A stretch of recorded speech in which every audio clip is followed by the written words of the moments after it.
በስመ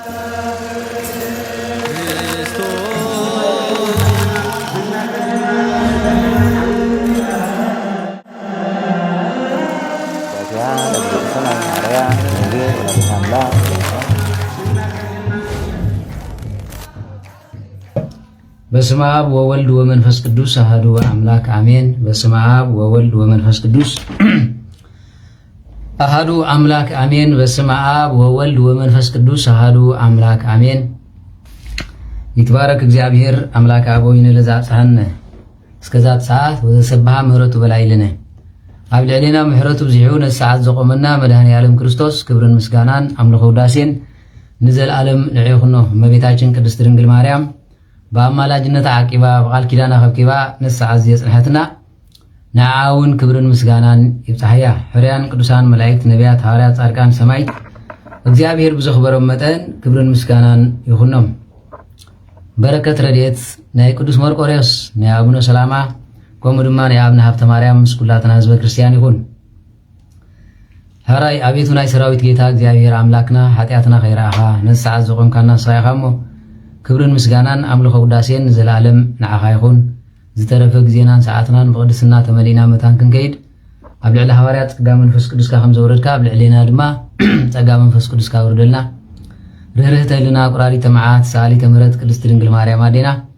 ናይ ወትሩ ጸሎትክን በረኸትክን ኣይፈለየና ንእግዚአብሔር ክሳብ ነስምሮ ክዕገሰና ምሳና ቆሚ ንቅድስት ኤልሳቤጥ ነባ ሕርያቆስ ንቅዱስ ኤፍሬም ከም ዝባረኽኪ በረኸትክን ረድኤትክን ንዓና ድማ ኣሕድርልና። ተራዳእነት ናይ ቅዱሳን መላእክት በረከት ናይ ኩሎም ቅዱሳን ሃብቲ ኩሎም ስውራን ኣብ ልዕሊ ኩላትኩም ይኹን አሜን። አቡነ ዘበሰማያት ይትቀደስ ስምከ ትምጻእ መንግሥትከ ወይኩን ፍቃድከ በከመ በሰማይ ከማሁ በምድር ሲሳይነ ዝበለጥና ሀብኒ ምህድግ ለነ አበሳነ ወጀጋይነ ከመ ንሕነኒ ንህድግ ለዘአበሰለነ ይትሃባነ እግዚኦ ውስተ መልሱት አላ አድኅነነ ወባልሐነን ኩሉ ኩይስ መዚአከ ይእቲ መንግሥት ኃይል ወስብሐት ለዓለሙ ወለዓለም አሜን። በሰላም ቅዱስ ገብርኤል መልአክ ወእግዝእትየ ማርያም ሰላም ለኪ ድንግል በልናቸው ድንግል በስጋች እመ እግዚአብሔር ጸባኦት ሰላም ለኪ ብሩክት አንቲ እምአንስት ወብሩክ ፍሬ ከርሥኪ ተፈሥሒ ፍስሕት ማርያም ምልዕተ ጸጋ እግዚአብሔር ምስለኪ ሰአሊ ወጸሊ ምህረት በእንቲአነ ሀበ ፍቅር ወልድኪ ኢየሱስ ክርስቶስ ከመ ይስረይ ለነ ኃጣውኢነ ተማይጸነ ብኪ ተማይጸነ በኪዳንኪ አሜን። ሕራይ ናይ ክርስቶስ ቤተሰብ አፍቀርቲ ቅድስት ድንግል ማርያም አዴና ኣብ መሰረት ነቢያት ሐዋርያት ዝተሃነጽኩም ደቂ ዓዶም ንቅዱሳን ኣዒንተ እግዚአብሔር ኣቦታተይ ካህናት ናይ ምስጢር ተላእኽቲ ኣሕዋተይ ዲያቆናት ብ40 ብ80 ውሉድነት እግዚአብሔር ተቐቢልኩም ተስፋ መንግሥተ ሰማያት ጽበይ ብምሉኹም ህዝበ ክርስቲያን ሰላም እግዚአብሔር ምስ ኩላትኩም ይኹን። እቶም ገጽና ሪኢኹም ትሕጐስን ገጽና ሪኢኹም ተሓርቁን ማለት ሰላም ኣምላኽ ምስ ኩላትኩም ይኹን። ደሓን ዳሓዲርኩም ደሓን ደርፊድኩም ደሓን ደውዒልኩም ህዝቢ ኤርትራ እኮ ሕጉስ ኣይፈቱን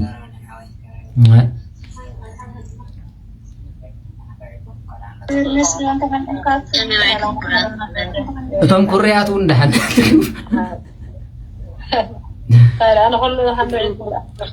ንኹሎም እዮም ሎሚ እኮ በዚሖም ኣለዉ እቶም ተምሃሮ ዋላ መፅኦም ኣብ 3 መዓልቲ ገለመለ እንታይ ኢሉ መስለኩም 50% ኢንክሪዝድ ኦ ማይ ጉድነስ ያ ድርዚጋ እንኳን ደሓን ፀናዕኹም። ስለዚ እቲ ፌስቡክ ዋላ መስጊንኩም 50% within 2 days increased ኢሉ ማለት ኦ ጉድም። ስለዚ ኢንክሪዝ ገይርኩም ኣለኹም ማለት ስለዚ ዓይለኹ ማለት ሞይተይ ተረፍኩን ሲለ ይበቁል ኣለኹ ማለት ሓቀዶ ስለዚ ካባይ ክትመሃሩ ዝደልዮ ብዙሕ ነገር ኣለኩ ኩልኹም ኣብ ዘለኹም ማለት ሓደ ካባይ ክትመሃሩ ዝግባኣኩም ብዙሕ እዩ። ከምቲ ናተይ ፈተና ኣይፍጠረልኩም ኢለ እንደ ዝምነ ኢልኩም ምክንያቱ ከምዚ ብእሾኽ ትኸቢብካ ኢኻ ትነብር ማለት ሰይጣን ኣይሕልፈካን ወላ ፈታዊኻ ይሕልፈካን እዩ ንእግረ መንገድና ትምህርቲ ክንመሃር ስለ ዝኾንና ማለት እዩ። ግን ካባይ ክትመሃሩ ብዙሕ ዝግባኣኩም ኣሎ እንቋዕ ውሽጠይ ዘይተኣተወ እንቋዕ ምሳቅ ገዛ ዘይትነብሩ ማለት እዩ። ካባይ ክሕጉሰኩም ዝግባእ እንታይ እንድሕር ተባሂልኩምኒ ነቨር ኒል ዳውን ስሩ ዘ ፒፕል ብዝኾነ ነሰብ ናይ ዘረባ ብዝኾነ ዝመፀ ፈተና ብዝኾነ ዘጋጠመን ነገር ተንበርኪኻ ይትርፍኒ ታቲ ኣምላኽ ዝኣምን ዝበሃል እዩ። ከምዚ እንደ ኮይነ ከምዚ እንደ ኢሎምን ኢለጥኒን ክብል ኣይውዕድን ኢሎም ዋላ ውግእ እንተጋጢሙ ተጋጢምና ስዒሮዮም እንድሕር ኮይነ ዳን حنت معلت سعيرونها wake up that's it كلاي أب أملاخ زلات إمنت كسادي تقورت عصمي قطقط نلحيت يملس نسطر عايز يكونها كاب مبيتاچنن ملحان يالمن جمير كازلوها فصيمم زيولفني أنا ناي أملاخ انتي غيرلي انا عايز بقى ولا بحاتياتي يويني غلولا سيلو ددهري زمصني انتي يغبرلو زبللو ساعات لك يا عيولي مالتي ها سلز خونه بت እግዚአብሔር አምላክ ዘሐድሰካ አጽማህ ዘደልድለካ መልስካ ያኸ መንፈስካ ተሐደስ ሓደ መዓልት ከምዚ ገይሩኒ ኢለ ከምዚ ከብለኒ ንዓይ ምሳይ ነይሩ ከምዚ ገብረኒ ገለይለ ግን ሞራለይ ይስበር አይኮንኩን ሓቂ ዘረባ ተኣመኑ በእግዚአብሔር أيتي تأمنوا بقولهم هياو زيادهن رسو خدحن زي كل إذن أتنا سبقن تاي مالتي روي ليس معلي كم زي كوينة كم زي بولي ليس بل سلز خونه حزب إرترا معات ترايز مهرو حكي معات مكرا كرتا تزفاقرو ها أبوي ترايز سما معك رهوة برخت رديت قلملا أي سامعين مهنياتو غزي قالسي حزب إرترا بطعمي تفاتاتو نير ناصنت مس مصحاب بطعمي تحساسد تريو مالتي هجبل سلازخونه እቶም ሕማቅ ተጽሕፉ ሁሉም አድሚን አለልኩም አለሁ እንዳተጻረፍኩም ሰይኩም ሰሙ ተረሊኻ ስቅበል ተረሊኻ ሐሳብ ተረሊኻ ሰራቀይ ተረሊኻ ጠንቋሊ ሰይኩም ጻሓፉ ማለት ክትማሃሩ ዳ ብዙሕ ክትማሃሩ እዮም ካባኻ እንታይ ክንማሃር ዘይ ኣና እንታይ ጥዒመ መርሲ እንካ እንዳልከና ዝመጽያ ዘላንተ ባይዘይ ጥዒ ነዝ ግዜ ዝኸውን መምር ኣነ ጥሪ ኣረደኩም ዝኸል ጥዒን ተትረኸብ ዳ ናብን መኸድኩም ማለት እንታይ ደለኩም ይብዚ መር መጽያኹም ፈጨው በልታዳ ንህር ጥዒ ሃሊኻ ኣና ወኺዱ ስለዚ ኣነ እንታይ ኣኽብለኩም ደለ ማለት እግዚአብሔር ስለ ሁሉ ነገር ክብርን ምስጋናን ይኹኖ ዝተሰብረ ዓጽሚ ዝጽገን ዝጓሃየ ልብ ዘተባብዕ ዝዓወራ ኣእምሮ ዘብርህ ዝዓወራ ዓይኑን ዘብርህ ዝለምፀ ቆርበቱን ዘንጽህ ምስጥራ ይኮነ ንሓጢአተኛታት ብጽድቅ ዝድርብ ንቐተልቲ ነፍሲ መሓርትን ሰበኽቲ ወንጌልን ዝገብር እሱ እዩ ክርስቶስ ንዕ ሒዝና ኢና ኸ ንሰብኽ ንህንሰ ንሰብክ ክርስቶስ ሃዘ ተሰቅለ በዚ መጺ ግን ነገረ መንገድኹም ትምህርቶ ትፈልጥዎ ዝግባኣኩም ንዓይ ዋላ እንዳጸላእኩም ንመታን ክትሰምዕዎ ሸርካ ኣባግበርዎ ነዚ ሰብዚ ከይትሰምዖ እንዳብልኩም ሸር ግበርዎ شحاب صحوة شح كتفلتوا زقباكم قد أما صحف قدسن إنه عكايدا دك سبات نابي قصيو نعخذ ورق كان كان انتايو نقرر مغن دا كان مهار سلسخنا سيركم قرم رم داولكم سمعوا مالتي لا ما جرش أخ نقرأكم مالتي ولا زخلوا بوليتيكاهم نايب حكي 100% خلينا نقرأكم معرخ ندي confident سباي مهاني نقرأكم بأملاخو بتمرتو بكايدو I am very confident كيف مسلكم عليه ولا تم بوليتيكات بلون دهارك تمسيهم معلتم ساخله بملكم كتمسيهم ولا تقاومتهم ولا دقفتهم شعي قريتها تحتلو قلوكم سلازي اتزحزنا يا املاك انت يحزنا بزباننا انت يا سكيمنا له سلنفلط اسي نزينا بزب خيبصح حاو تمسيل زغدكا ندا بخي مسي زلقسكا ስለ ማርያም ይሉ ድሕሪዳ ናካል ዝብል ሰብ ንግዚኡ ከይታለኩ ስለዝኾነ ኣብ መጨረሻ ክብለኩም ዝደሊ ግን በቀዳማይ ዘቋረጽና ያርእስቲ ነይራ ሸውዓተ ክፉኣት ኣንስቲ ዝበሃል ሓቂዶ እዚአን ክፉኣት ኣንስቲ ንጻድቃን እንዳበኸያ ንድሕሪት ዝመለሳ ዝነበራ እየን ትዝክርዎ እንትኾንኩም ማለት እዩ ኣርባዕተ ተማሂርና እየን ነይርና ተን ሰለስተ ተን ኣዝየን ክፉኣት ዝበሃላ دليل عندها زخفت بحال عين سجاب زنقرن سامسون نبخيت ندالقست فقرين عخادلي امينكا كم لبي كم حلناي سلمتاي مستير زيت نغرني لا مጨረሽታ አበዳ ባይ ንመን حليف አይባቶ ማለት ንመን حليف አይባቶ ንፍልስጤም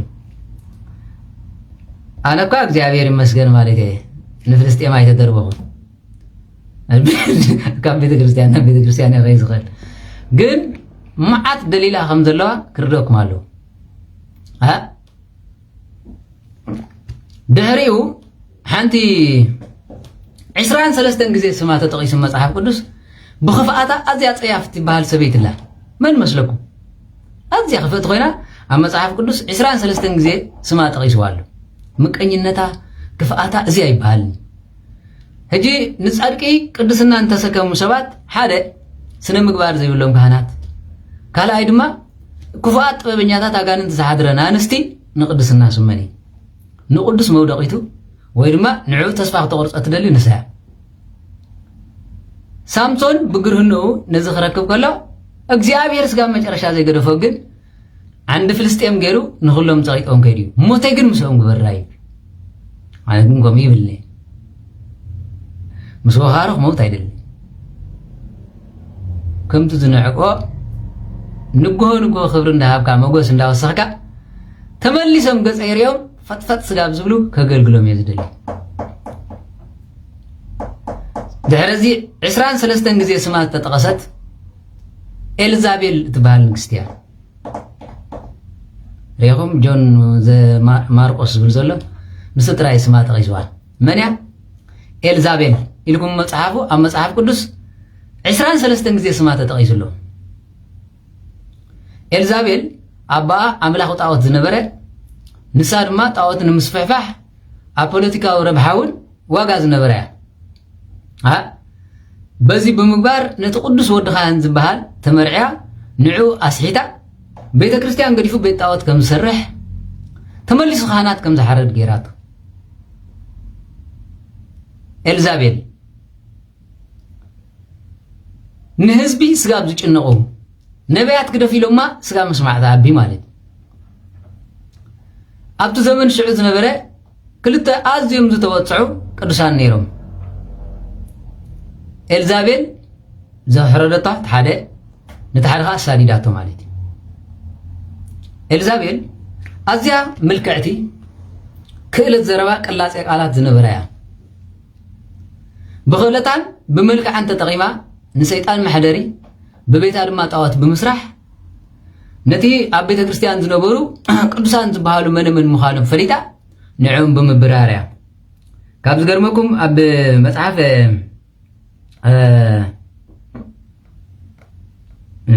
كتنبوبو مالتي كالاي نقست معراف تشعاته نرخبوك قالالو مالتي أما مصحف نقست كالي معراف تشعاته نرخبوك قالالو نبوتي زبهال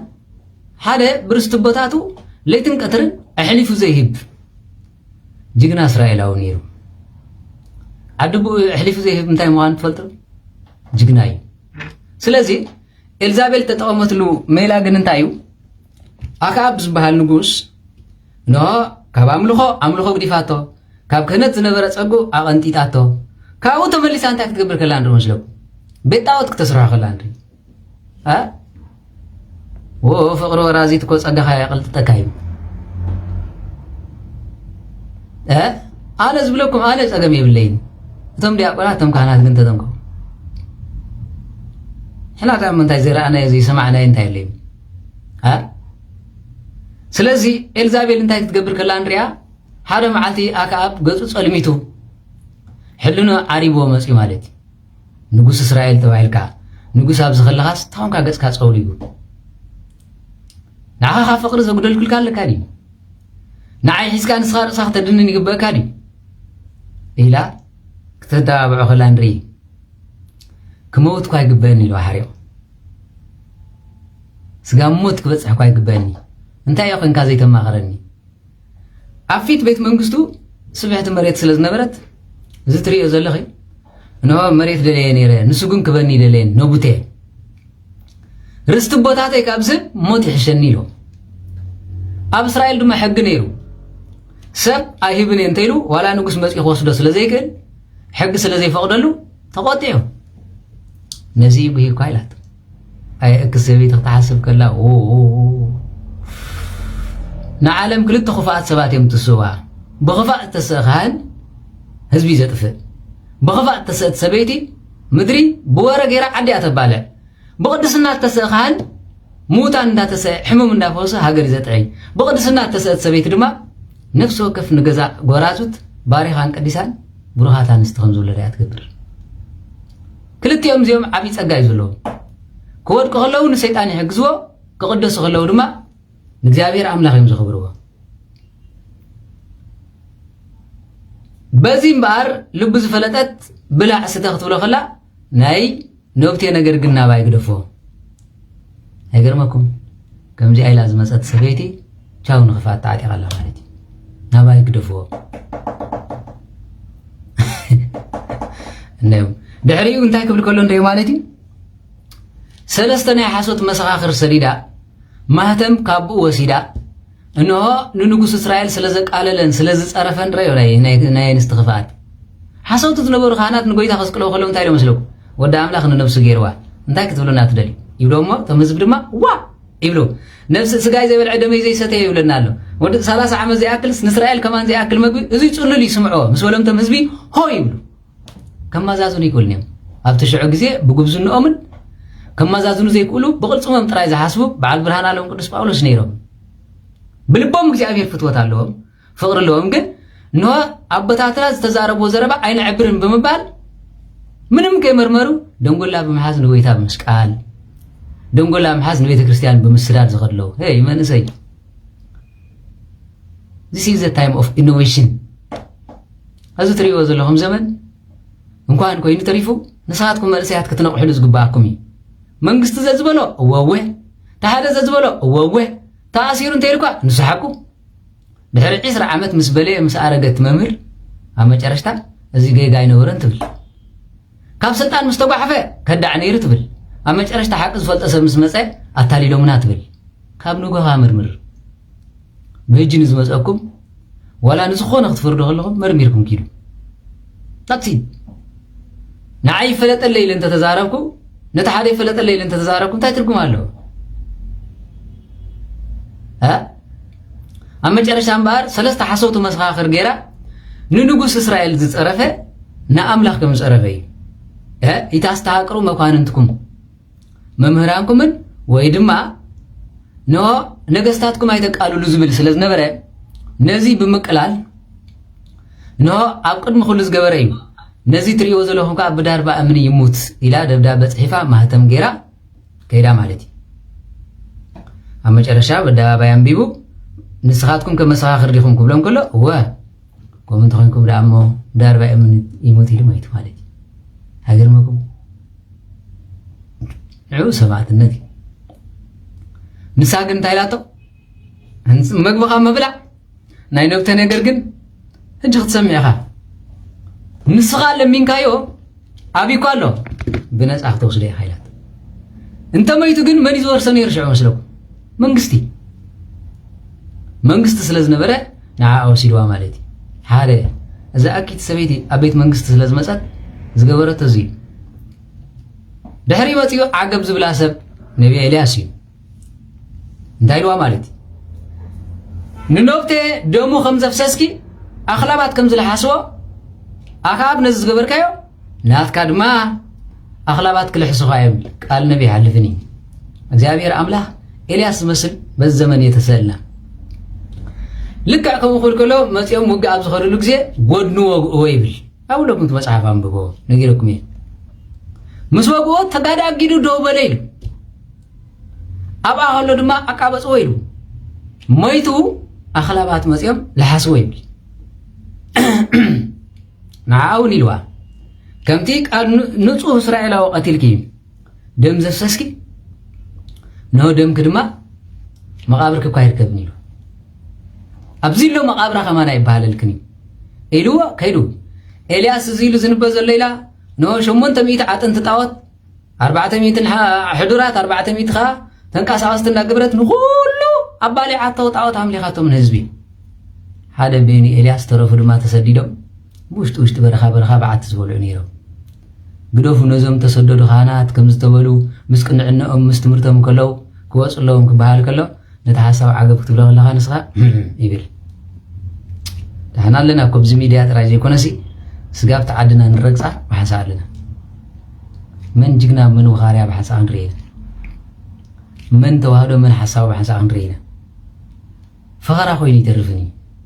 إذا ما عثبنا كل يدمنا نفسه لنبر كنسألو لي كنا نحيزنا إذا عدمنا نحلفو زلنا نقزي أبيهريلنا نخونتنا تايكونا 24 ساعات تقول أملاك كنت يلن دهرين بارابزي نزي جرا بتاعت جرا أجنّي أتصلز نبرت أكاباب زنبورو لجزء أنت عيلا مالتي لذي تعملوا زلهم أجزاء رايكونن نستخدم مع إلزابيل نو 5 قبري باكن مسبلة تقطع نيلي أسقط له أساردو نقص كل خاص كم زي لخزل فكايلات أساردو نك إرملس ترى خير إرملس مالتكو منهم زي يقول نجر مالت إلياس لب جوهيو هي أوجابير أملاخ زارقم تزيان زنزلو زناب عايزنب كوميلن تزارب جنتان بقول مرقم تزارب حكر لبوز جوهي تزاربس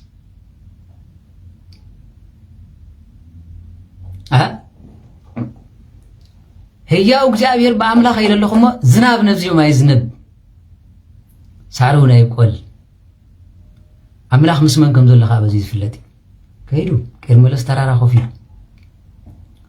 نعوز مجبو حدا واخ تغير له نسو مجبو ندابل 3 عامات فرقان تكون أو خوفي نسلست عامات كوف كبل كله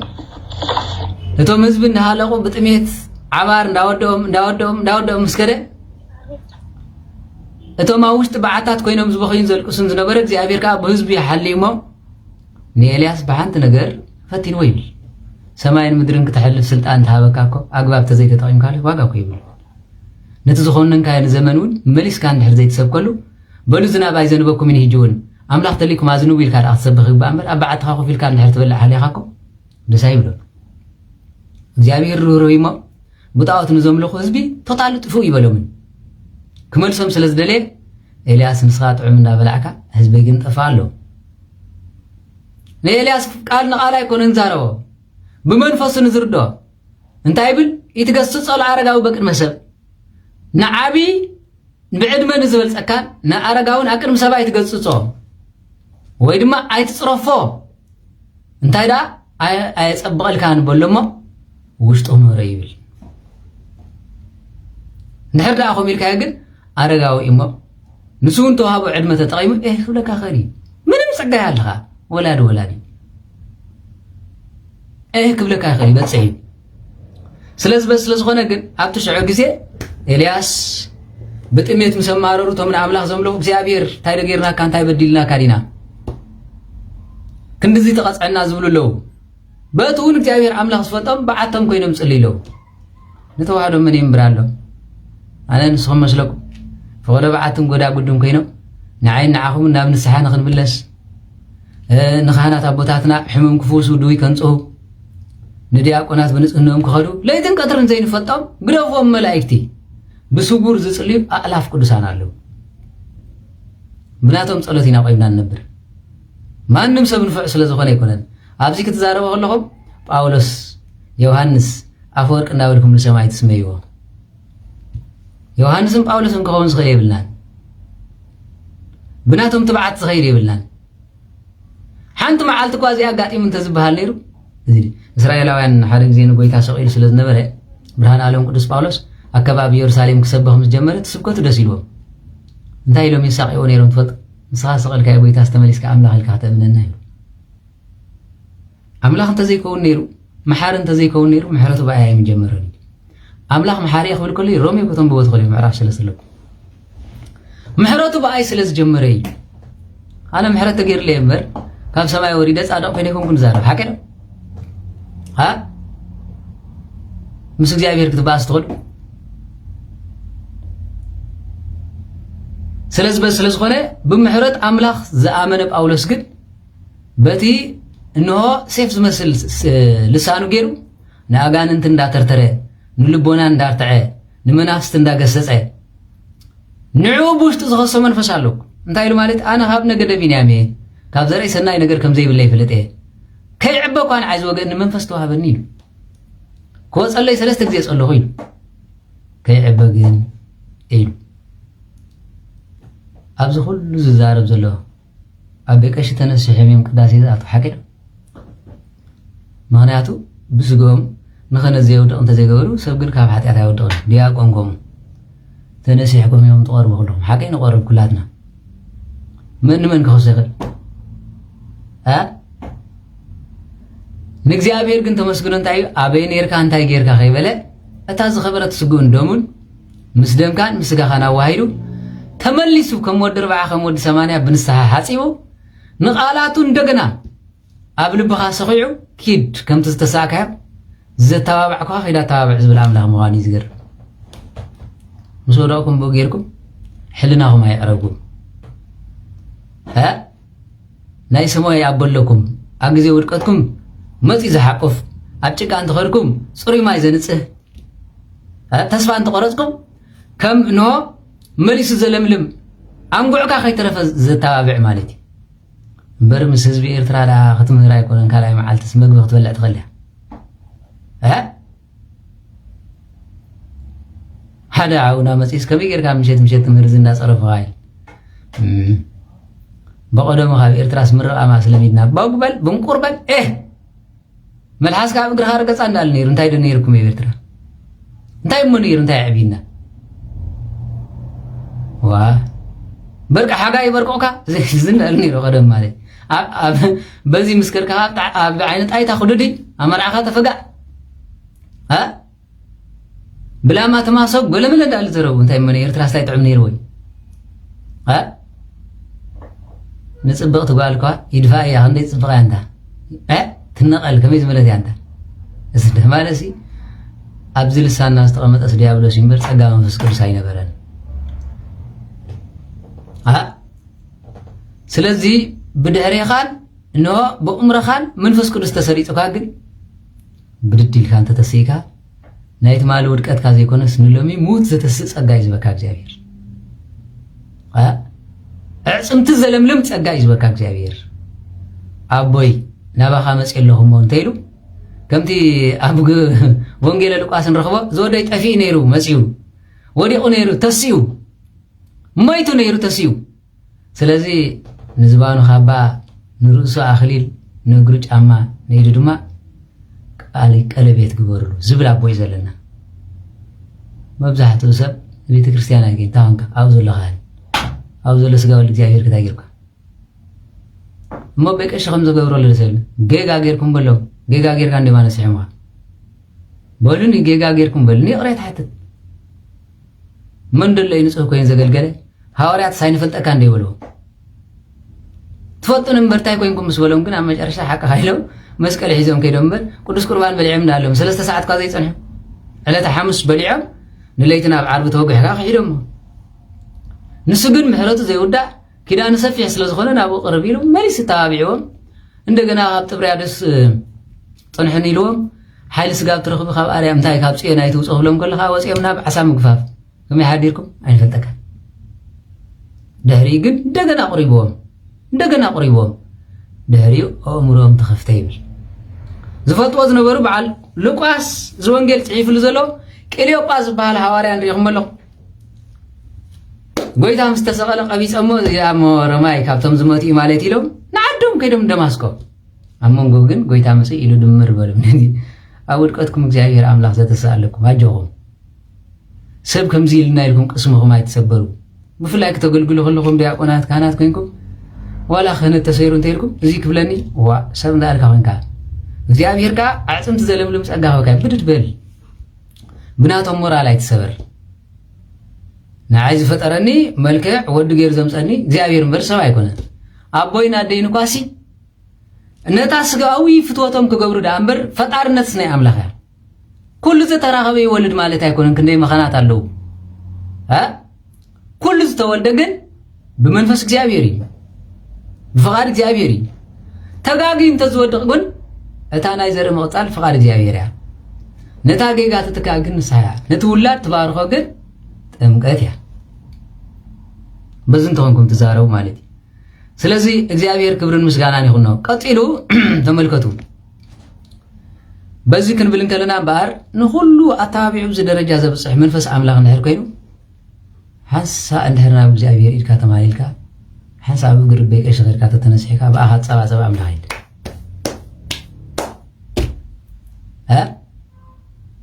ወዲ ሰብ ግን ብስጉእ ዝመላለሶ ፀላእ ሰናያት ስለ ዘለዎ ተመሊሱ ቅድሚ 10 ዓመት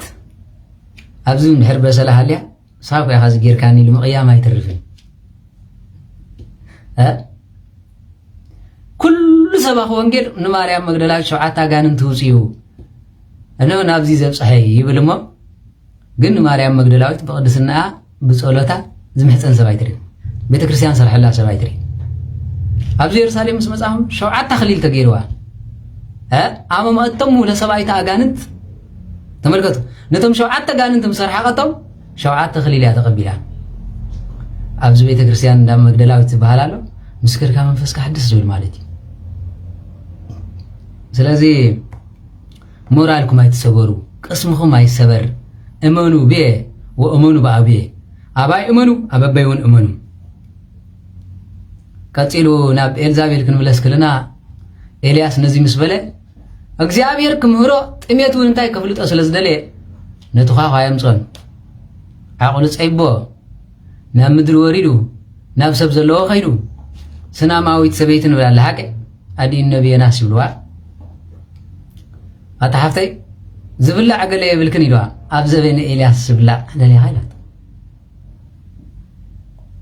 شعوب بمنفس سنبدا يبل لك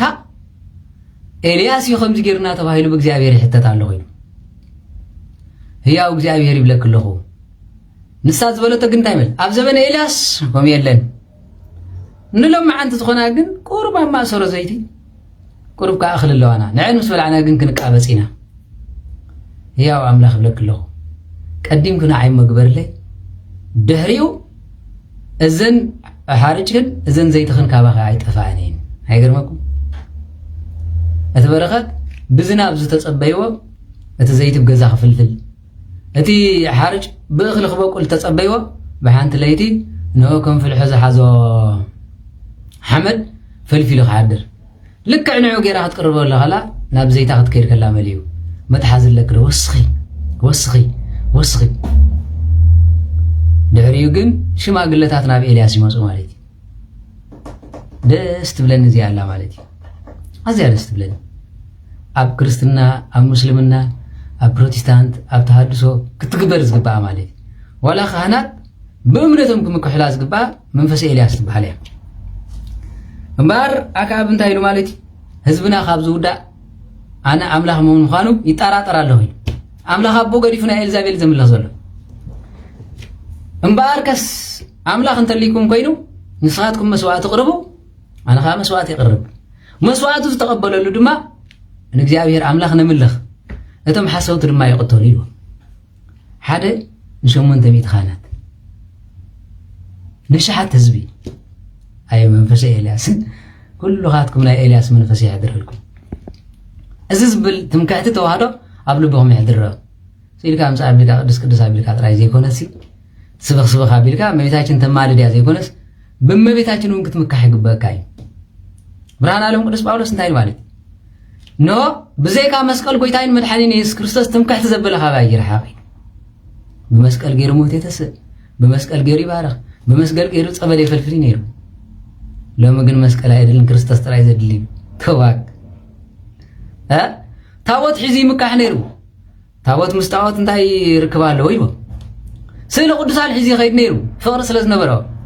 هاتم دنزوزات سب غلاتيا كريستوس دو انو خم تسطح قدمكم سؤال كويني نبرن يبلوم مسيل غيري رتعو كاب سيل قبا قدس ندافسه يفلفل كالي تريفو كاب محير صدقو كاب محير فقرو زحازا ጨርቅ ሰፊላ ዝነበረ መድኃኒት ነይራ ይብል لما ግን አቅዳሴ ሐዲርና قريبنا ኳን ሰብ ከም ተንገብሮ ይፍወስን ሐቀ ባይዘወይት ሰብ ተም ካህናቱን በተሐደስ ሐቆም ይመንታው አቅዳሴ ነይሮም ህዝብ ዘይፍወስ እንታይ ይመስለኩ مستفوس በቀሽ ግንባሬ ከም ዝገረም ነው ከምዚ ለምን ይምኩል ተረዳው صرنا አንተ ሆነ ግልብጥ ፍሕኛ ይብሉ ነይሮ ከምዚ መስላ خرق خلو ስለዚህ ምሕረትና ባዕልና ኢና ነርያ إلياس جن زبلا قال انتي مالتي نصوم بأملاككم أنا بأملاكي فيتن نراقب سمعت زي أخذ زنافة سمعت زي كندي زنافة أما أرشتا حرايلو هجا أنا بمنافع أنت الصحيح بمسلم تسحق كل سب نمنتهي كم زي تبريها بالحجر إلياس صحيح قلت لكم تعمتوا شمون تبيت حزب متيوم زم كلن دعاول زم كلهم مراحو نعو بقى إلياس زوردتنيا كرم الزب كموتي نتاواتنا خي ترفخ نسوينا يلو أكاب مسبيتو إلزابيل كان عوا أمينة زي حدا نزم كلهم شمون تبيت زاخلون تايح قبرهم أيقربكم من كمتي نموسين يعوون يرفرون حكرم حزب زعبه خلفنا عين تاقبرني ببطر غيرغن بحانت مويا أب بحرست إمام كريبل እግዚአብሔር አምላኽ ንሙሴ ተባዓትን ጸጋን ዝሃበ ንኹላትኩም ኣብ ስደት ኮይንኩም ስለ ቤተ ክርስቲያንኩም ትኸዱ ናይ ሙሴ ጸጋ ብልዕልኩም ይሕደር ሙሴ ግን በአምላኽነቱም ጻዕቢል ኹልኩል አምላክ አብርሃም ይስሐቅ ያዕቆብ ባርኮሉ ዝንት ካህን ከመይጥና ሃበነ ንስሓ ነዚ ካህን ዝባርኮ ንዓላ ንስሓ ዝመልስ ይኹን ነው ኢሉ መንፈስ ቅዱስ ድማ ብልዕሊ ኣሮን ሓደረ ይብል ሓንቲ ሰበይቲ ጸጋ ሃሊዋ ነዚ ካህን ኣበይ ቀሽድንን በልትል ንስኻት ባረኽኒ እምበለ ይራከደ أي بالن توارث ጸጋ ጓልን ወድና ይብል ጸጋ ምብራስ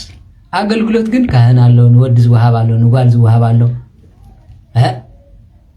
ጸጋ ለእግዚአብሔር ግን ወህበት ግን ጓል ኮይና ጳጳስ ዝዓብ ጸጋ ከለው አይብል ጳጳስ ዝዓብ አገልግሎት ግን ይብላል ወላ ታራሰብ ኮይኑ ክህነት ዘይብሉ በጸጋ ከዓብየ ይኸሊ በአገልግሎት ግን አያዕብን አገልግሎት ናይ ገዛ ርዕሱ ዕቤት አለው ጸጋ ናይ ርዕሱ ዕቤት አለው كل سبنا تخبري با ግን በአይን አገልግሎት ቀዳማይ ዝጽዋዕ በእግዚአብሔር ጵጵስና ስለዝኾነ ጳጳሳት ብዝግባእ ነው ሁሉ ያገልግሉ ይብል እንተዘይ ኮይኑ ንስኻ ከመንት ዓብ ንስኻ ከመንት ንስክንብል ንኽል ኩላትና በመልክዕ እግዚአብሔር ኢና ተፈጢርና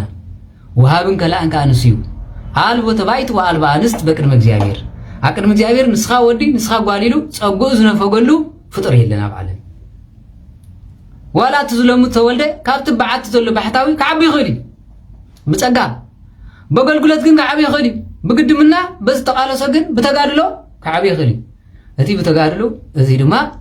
كما ህፃናዶ በመብራሁ ለናቶም ዕቤት አለው ለናቶም ክብረኽ አለው ዕድመና ገዛርሱ ጸጋ አለው ንግስና ካና ገዛርሱ ጸጋ አለው ሽመት ማለት ህጂ ህዝብናትና ኾማ አይርዶኒ ነዚህን ተተዛሪብ ስኻመኒ ኻጥራ ይዝብል من دي نسوس نسخان تواي خايل نسخان تواي انا ود እግዚአብሔር صاد እግዚአብሔር አበይ ነርካ አብዝ ነበርክ ይምበር እግዚአብሔር አንቺ ይምጽንሎ ንስኻን ታይ ትገብራለህ ምን ደሪካ ምን ደምር ሚልኳይ ዋ ስለዚህ በስለዝ ኾነ ይምባር ኤልያስ በአምላኽ ምኩሕ መንፈስ አምላኽ ዘሓደረ ንኹሎም መምለኽት ታወት አኪቦም እንዳዓጠኑ እንዳደበሉ በል ተበሉ بل تقول زنكبتي بزيك هامما خالد زعل بنزيل سجناؤو شو تنسنسو عتان تجبرو وزترفه إلزابيل رأسات نينا أكابي أكل كلبته ما قيلو إلزابيل تايز خون زلوا نقدر أملا خلاص بقول يسرح يدي بالكين أنت لا لزنا جرزي صراحة إلياس تعجز أتاشام بقى زي متوه خوينا ميم أتام بلتا زي متوه خوينا ميم تخبر زي هارون ونهونا بلا ملو معال توعيل إلياس انتاي كم زبالة زيارة جحم حزاب له من البات أملاكم دك إسخي يخون دون نقوه أملاكم دك أسخي يخون إلياس سقبالي لهم هانا سقاب نجي صرح سلا زي رعهون دالي صنع إلغا أنت هذا أملاكم كو سحاق يفوتي زي سحاقكم ما غيتخوني بلو كعكع يبلو سنة عشان فاسود دو يبال حق صنع إلغا خمزي بلو إلياس سقبالي ملكة كاني هانا بخوم انت تبارابره ويلا ينفتو لو حيدكم لو غيتخونيلو تنطرو ساق بل نقص عقاب هجي ساعات حلفي ياخلهم انت نحدر انت نو علون بزيك حمما ايوسخون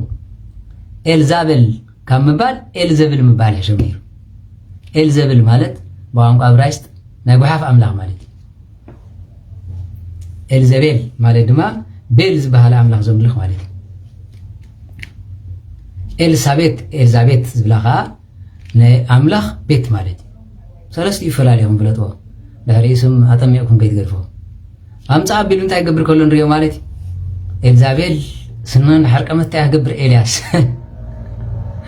ላንታ ይገብር አካብ ግን ክልተ ልብ ተተርተረ ኢሉ አንተ ዛ አምላኽ አባታትና ግዲ ሓይሽ ነይሩ ሰይለነ ዚአፈት ያምር ናዓመ ጀማይ ቀጥላን ይዳል ድሕሪ ኤልያስ حصبوا إلهم سامنا غيرهم حسيبهم حنت مسواتي حنت رح يغرب أملاك أبوتات يا إبراهيم ساكن يا يعقوب نزب خاز دفن منفس رحكا منفس كات جلس نسخيها نزاز قرب الكازل هو أنا حاتياتني يا إلياس نزب خا خبدل دلي كون سماع كله تقبل كله نسخة مخان كاي أمني نسبح ون مسيخا خمزة زقربا زلخ مسوايت سلنا خمت موت يرداي هو جابير نزبخا متان كردوسي نو نزا مسوات يتقبل له بساعة مسيح لكم مصعب بلا تاخدتي كلهم رؤسهم دنوني أجرمكم إلياس يفتر أما جرشتا كلهم رؤسهم دنوني باركس بنكسنا خام حيل كأخا أنا خاب عامل خيم حيله إلزابيلون كميلوا إلزابيل قتل لامي شو يبلون نسويته قتل أيدلنيا دارين تايلوم نزوم شو من تميتي تبلوم زل خامس أيام كهنات نسخاتكم دا أفراس جهم كجالبكم سبحات جهم كحردكم كم زيوم تأخلنا عملاق تويكم مسوات زي تقرر أن تحت قول لي بلو محردوا من مولهم سيفهم زابير داق ما إلياس مسيب نو خمس جيرو منفس زحدر بركة يحضرنا بزي سنا بمحرك عمقنا يقارصاتن كم تاز بلاغنا كعب مسكده غونو توغي ميتيم سبايا مسبته إلزابيل እንደገና ጣዖታት ከተመልኽ እንደገና ዝምድና አና ካለ ቀይራቶ አይገርመኩምን አብዚ መጽሐፍ ካልአይ ነገስት ምዕራፍ 9 ዘሎ ቃል أزي دس بلالو مالتي سنعم ما نبغالكم ريكا بأفنا تريكا بنقرأكم يا ما عرفت شعته نسو مسموته زترفع نا إلياس تنبيت حانت ترفع الله حكي له نو نعاها دمك أغلبات كل حسويم كم تنو بتيز قبر كايو أغلبات الحسوميم نعاهجن مقابر كتير كبنيا أبزيني راخمانا يبهالني إلي تنبي الله كابون دحار إسرائيل ويان كتسادو دوم كم زخت قبرهم جمرت يوهاز بهال أمبسا أما أهل إسرائيل تسيو كم زيبل نبي إلسا أدما نحاده كالاي نقست زنبالكم تلو هو إلسا أدما نحاده خابتم محبر نبيات أويو حقوقها تعاطمو إذا زيتي زملائي قرني حزكا نابراموت جيلاد كيد جيلاد ترارا إنسو برخة رغيبة حكيرو نحاده بوز نبره نتوما بوزلو خانات كير كارما تسألي لي بولهم أتم بوليتيكا نعدهم سلام كتقبرو تدلي نابيت مغلس كيركم إنه نلك أكهانات تآمنوا له زيك مرحنا إزبل تبلون نحركينكم قبلنا إزبهال مبر نقساتشن إلها يغون زي تقبأ نقص دمي زت أمام بجزائر تقبأ نقص قلنا يتعسى من فسالو أتريست خالي ترى كبا جزائر أبرؤ سلاتو سلازي كم زيبل أبا مسبس أحكار ما نيوها ودي يسافت ودي نمشي دليخا رخبو كما أكل أحواتو أقليل كادما ناوشت حلفن توو شعوت زيتي زمرق قرني وسيركا أبلع رؤوس فسسو جزائر إسرائيل كتنقص كأبيكوا يبلو من يخبز بال إلياس سبيل كاي كونن نبي جابير انتاي لو مالتي انا مسخات غير فتنا خيبز حكا نتخانا ابزلو زيت زي حسكا يخيد بودما كوغبري جابير زغبيز بلز اتمن سيدما اغلغالي نبي إلسا كا نابراموت جيلاد كده مساعته ودما انه تحالقو سراويت كوفيلوم نبرو نسخا تحالقا مسخا ጉዳይ ያለን ብሎ ነተሐለቃ ማለት ይሃድ ማ ምስመኒ ብሎ ንስራ ምሳኻ ብሎ መኒ ኤልያስ ቀጥሉ ይሃድ ማ ተንሲዩ ናብ ቤት እቶ ዘይት ብርሱ አፍሲስኻ እግዚአብሔር አምላክ እስራኤል ከምዚ ይብላሎ አብዚ እግዚአብሔር አብ እስራኤል ክትነግስ ቀቢኩ አሎ አነ ነቲ ኤልዛቤል ዘፍሰሰተ ደም ባሮተይ ነቢያትን ድማ ኩል ባሮት እግዚአብሔርን ሕነ ክፈድስ ንቤት ጎይት አክዓብ ከጽንታዬ ኢሉ ቃል አተወይ ከምዚ ብላሎ ነታ ኤልዛቤል ዘፍረሰታ ቤት አምላክ አፍሪሰ ቤት እግዚአብሔር ንሱ ሰርዑ ማፍሪሰ ድማ ንኹላ ሒና አኽፈደየ ካህናትና ተሓሪዶም እዮም ዲያቆናትና ተፈሪዶም ብምባል ብትባዓት መንፈስ ቅዱስ ተሰይድ ቀጽሉ ከምዚ ይብል ኤልዛቤል ድማ ዝቀብራ የልቦን ንረይሳ ቃደራ ይዝራኤል ኣኽላባት ክበልዑ እዮም በለ ብድሕሪ እዚ ድማ ካብታ ቤት ወፂኡ ሃዲሙ ኸደ ነቢ ኤልያስ ኩሎም ይደልይዎ ነይሮም ሃዲሙ ይኸይዱ ቀፂሉ ዮሃ ናብ ብፆቱ ኣሕሉቕ ምስ ወፅኻ ዳሓንዲዩ እዚ ፅሉል እዚ እንታይ ደልዩ መፂኡካ ነይሩ ንመን እዮም ፅሉል ዝብሎ ዘሎ ንኤልያስ እዚ ፅሉል እዚ ዳ ናይ ሓንዲ ረኺቡካ ነይሩ ኢሎም ብመንፈስ ቅዱስ ተጸለለ ብፍቕሪ ኣምላኹ ዝዓበደ ንኣምላኹ እምበር ንሰብ ቁልሕ ኢሉ ዘይርኢ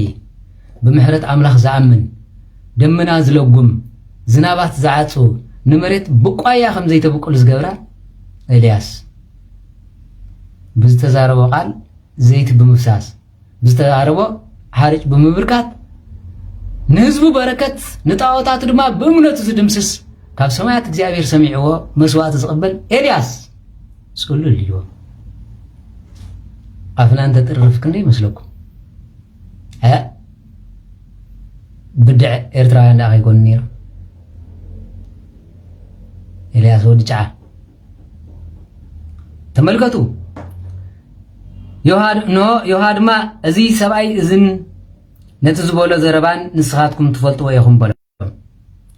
ኣይተሓባብሉ ንሳቶም ግና ኣይፋልናን ኣይንፈልጥን ኢና ንስኻ ዶ ግዳ ንገረና ኢሎም መሊሶም ሓተትዎ ኤልያስ ዝብሎ ፍሉጥ እዩ ሓቀዶ ንስሽዑ ተቐላጢፎም ዮሃ እግዚኣብሔር እስራኤል ክትነግስ ቀቢኡካ ኣለዎ ከም ዝበለኒ ነጊሩን ኣሎ በሎም ሽዑ ተቐላጢፎም ክዳውንቶም ወሲዶም ኣብ ትሕቲኡ ብቲ መዳያይቦ ኣንፂፎም መለኸት እናነፍሑ ዮሃ ነጊሱ እናበሉ ኣዋጅ ኣወጁ እዝጊዮ እዛ ኣዋጅ እዚኣ ከዓ ሽግር ክተምፀለያ ንዮሃ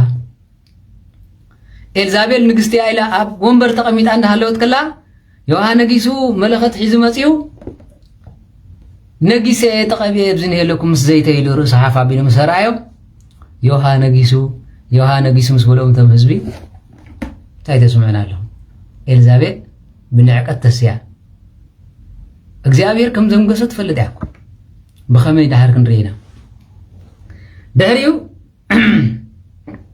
ቀዲሙ ዝቐተሎ ንመን እዩ ንኣብርሃም ተመልከቱ ሽዑ ዮሃ ንዮሳፍጥ ወዲ ነምሺ ንኣብርሃም ወዲት ዝገበረሉ እቲ እዋን እቲ ንጉስ ዮራም ዝበሎ ብዘሎ ህዝቢ እስራኤልን ኣሓዚኤልን ንጉስ ሶርያም ምንቲ ከይወሮም ኣብ ራሞት ጊልዓድ ኮይኖም ይሕልው ነበሩ መንስያት ንጸላኢኻ ትስዕሮ እቲ ብጎድኑ ዘሎ ምስ ሓዝካ እዩ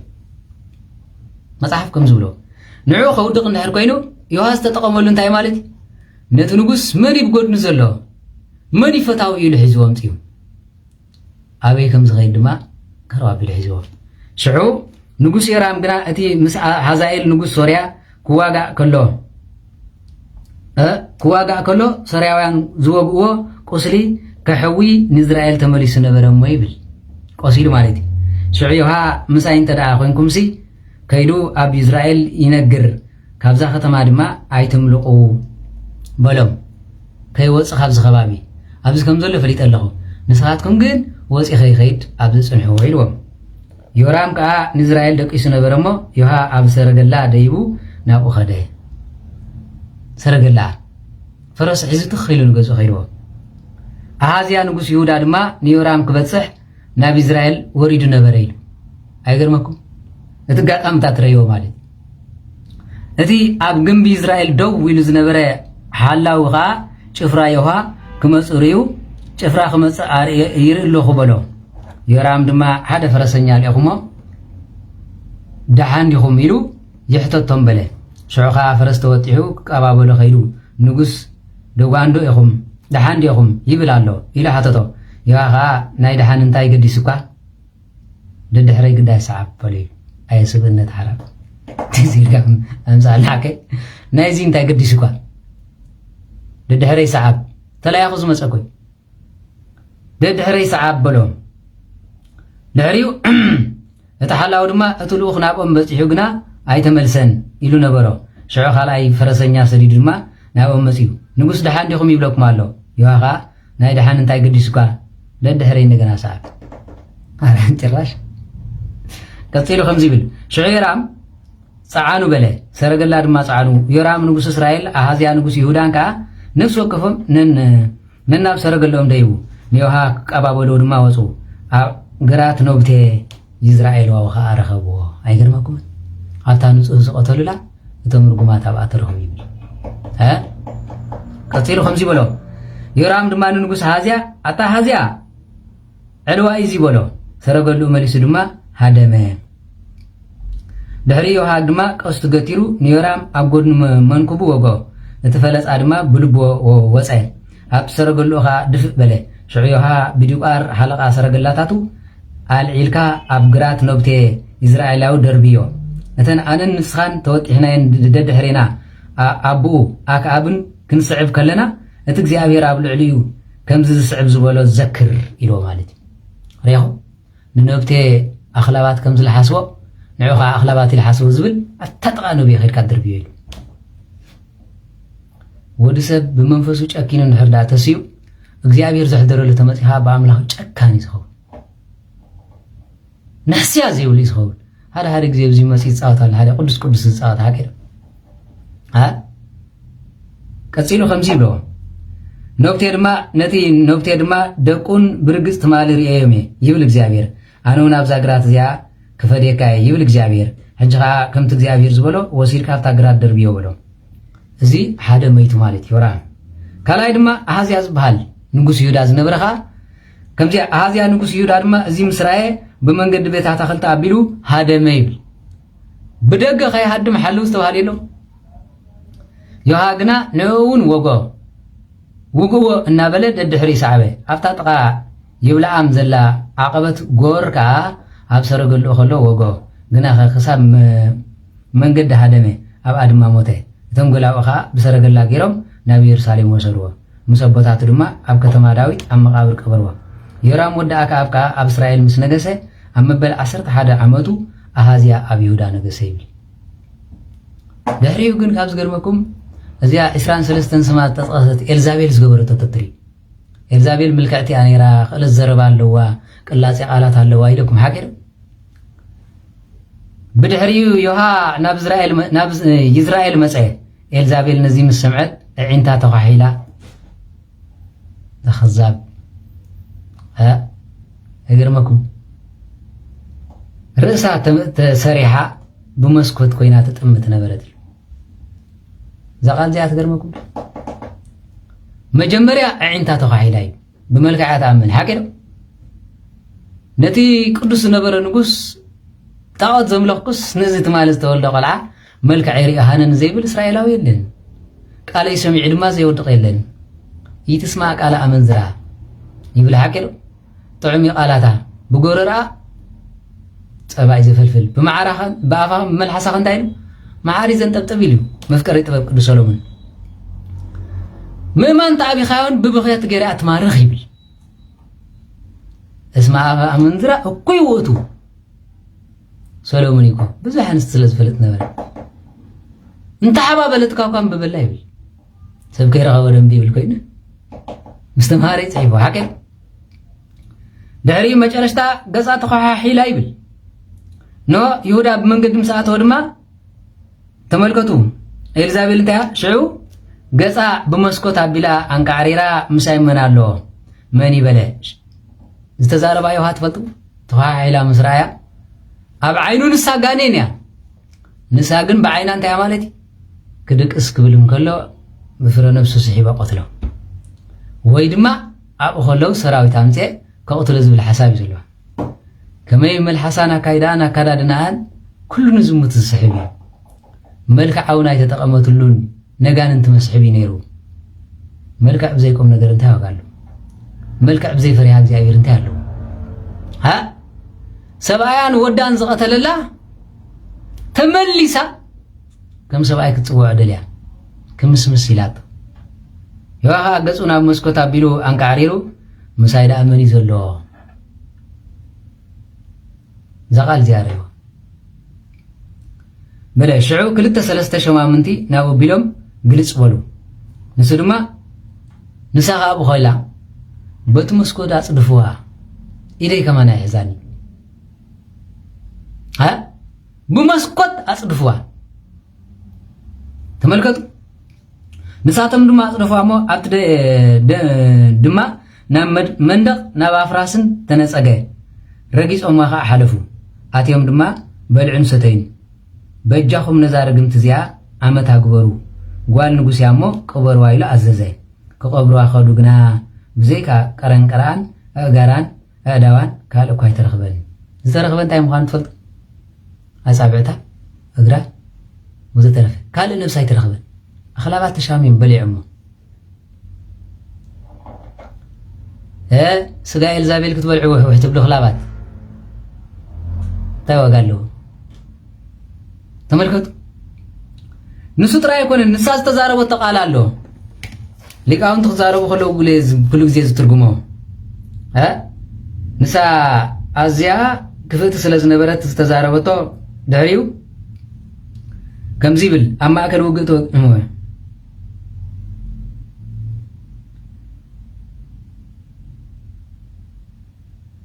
سلازي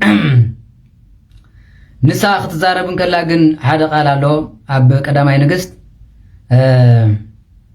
قويتو زغتله زريون إلى خطوة خلا زريون مسي خارخا إلى أبو مسكوت مستزاربت زريون كترخبوا خلهم أب قدامي نجست معرف 16 ترخبوا حدا زريون زبال له زريون زبال مني انتلكم مني نبو قتلون شوعة معلت نجسي دهر شوعة معلت استقتلي إلزابيل بمسكوت كتزاربوا خلا انت هلو مسمن دا كتب له خلا نصدما زريون مسي خارخا كتب له خلا نري سلازي نسات زريون زبلت له مخنيات بمنتاي نهر تبايلو زريون زبال له نبو قتلو نكسنا زورسي نسخه انت يلاتو شعميتو نيري متامو شوعة معلتي وسدل كاني سواي قتلكا ودي قتلكا نكسنا يكتورس ندير حاسبكا دحر شوعة معلت قتاليتكا بعليها تبلو زل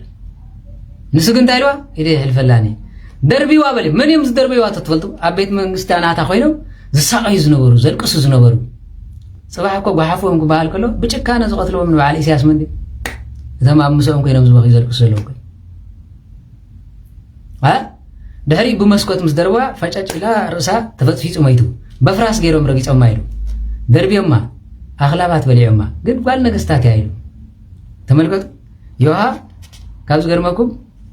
ድንጉጪ ማለቲ ሰብሙማት ቋ ደስ አይብሉን አነስ ሓደ ጊዜ ዝገርመን ነገር ታሊሽ እዚ ብኤርትራንሽ ተገጋን ተረኺብልካ ሞት ካን በር ምሕረት ካ ይብለኒ ሓቀር ክሪዮኩም ከስተውዕለልኩም ከለኹሲ ኩሉ ሰብ እንድሕርዳ የገልግለኩም ነይሩ ይጎይን ተነይሩ አፍት ትጎይዎ ናይ ፖለቲካ كم دلله يوم سجاب إثيوبيا خيرهم ولا جنبار سريتهم كقالة سوزدلهم مسفتشكم لهم عقلهم تعبهم يمسوما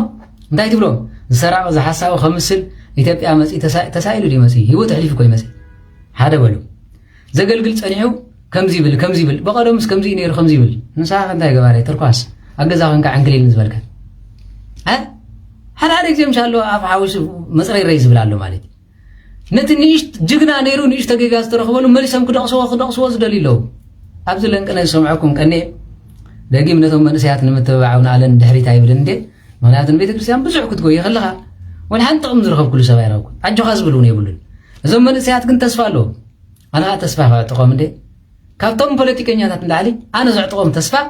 منفسهم زحب سموهاني أمني بأملاخي كافلتي بزي سلازغوني أتوم نيتبع غيركم جنبار دوغت قالس حاسبكم زنبركم جاغانيو ما أنم سبب دي كوين زوارا زيلكم تعليم كوركوري حساوي نسخاتكم عقمهم غيركم اللهم نعقهم كنا أزغل عمسهم زي وعلي سنفيو مالي سدما سمكم أوتي خزارهم كله don't bend your head رزقهم ما يتدنونو صوتيهم ماليسكم كم في الحو كتسسني يزقباكم كتوسني يزقباكم أنا كنت خصني لهم أبزي مسيح الزارب كن عملا خيزام مناني نسخ صغاي كسغال ولا حتياتنا تتهالي كي أو تقاماتع أنا بمحرد عملا أمين ندهر كده نسم العلي زغيد كي تقاماتع أسخا هجا أنا زغر من نقر تهاليو مورالهم كتصبروهم قسمهم كتصبروهم أتزقبركم ما جقننت ما نم عيرتراوي قبروني أتزحلفكم ما ولا أبو زقبركم ما نم كوادا دركم زغل فطريلن أتغانا يوادا دركم أتحدى بوليتيكيا أبزي كوين يوتيوب زحزة أي وادا دركم يدد ويل صبغهم غيركم من قد خفيتكم يقوم انتي ما هانو تخبابس نعيكم يقوم أبزي مستمرسكم رأسكم كيتدنن مليسكم نتزدى لكم مبتع سراريكم قطقاطو تفيخم سبتكنو زي سلزبو لكم رأسكم كيتدنن أنا بعليك نقرأكم ها تسبقن مزي مورالكم جرا بأملاغ النبرس بسبر سناغنا دنن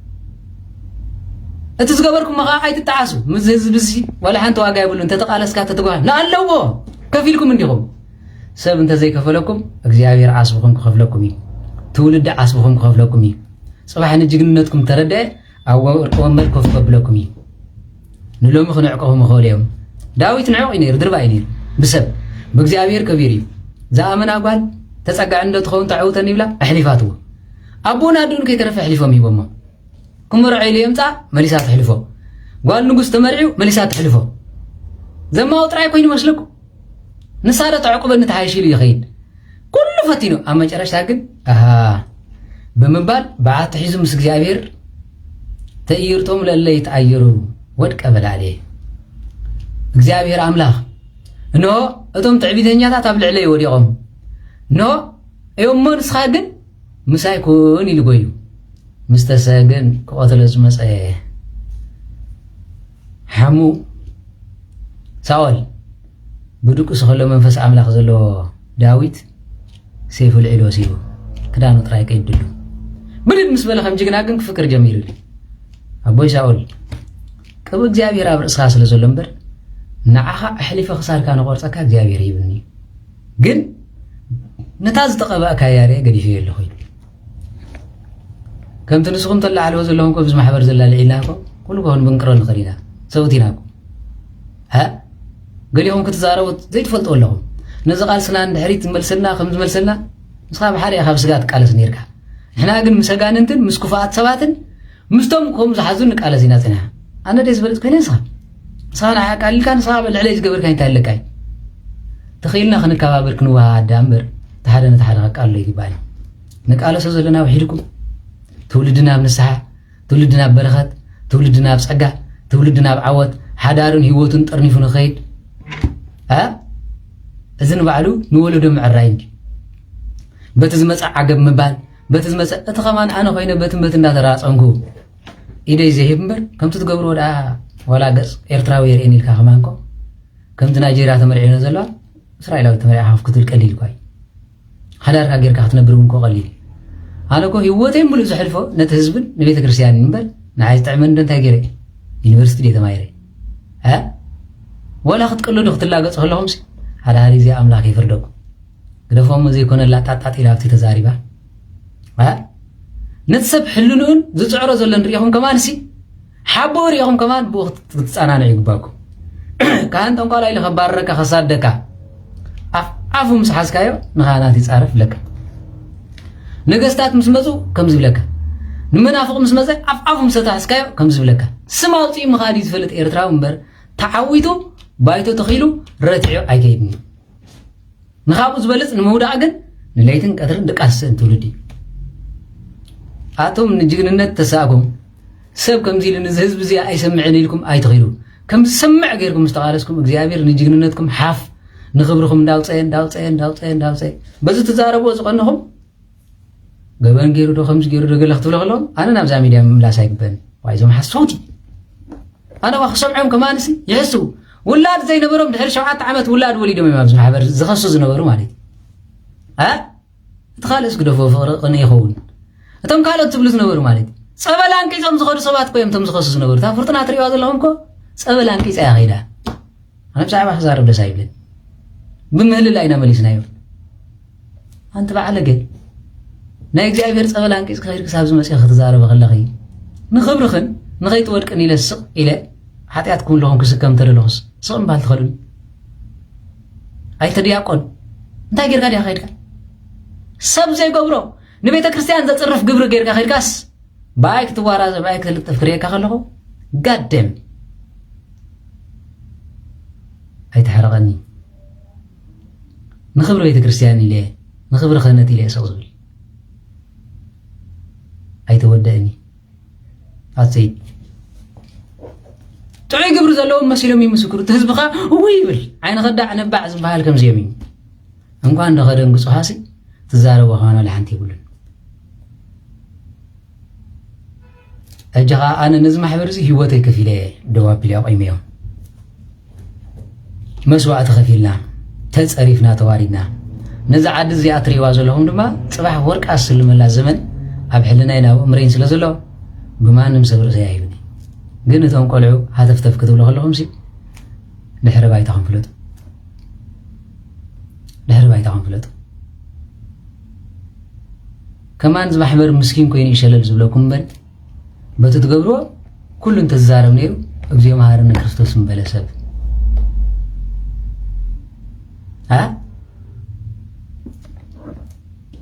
እስኪ ንስንስ ገርና ትትምህርትና ቅናት ትስዋ ኣነ ዛዕዳ ግዜ ዝገርመን ነገር ተሃሊስ ጠሪ ወይ ጉድ ነቀይ እንዳበኸየ እንዳልቀሰ መፂእኳ ሳብ መጨረሽታ ከምዚ ይብል ማለት እዩ ክንስከመልኩም ባኽእሉና በዓል ኤልዛቤል ክንስከመልኪ ንመትኩም ተሰኪምና ንኽፍኣትኩም ተሰኪና እወ ሓቅኻ እንታይ በዲለካ በሊ ቅረኽብለካ ተብለካ ስመሊሱ ክትእምን ኢልካ ይይይይይ ምናልባት ቶም ዩቱብ ዝበልዑኻ ንለዋህ ከዳናግርዎ ክእሉ እዮም ንጅግና ንቑንዑን ግን ገፅርዮም ሰጥ ክብሉ እዮም ግደ ይብልኩምን እቶም ብከምዚ ርእሶም ተድንኑ ገለመለ ከምኡ ይትሕሰቡ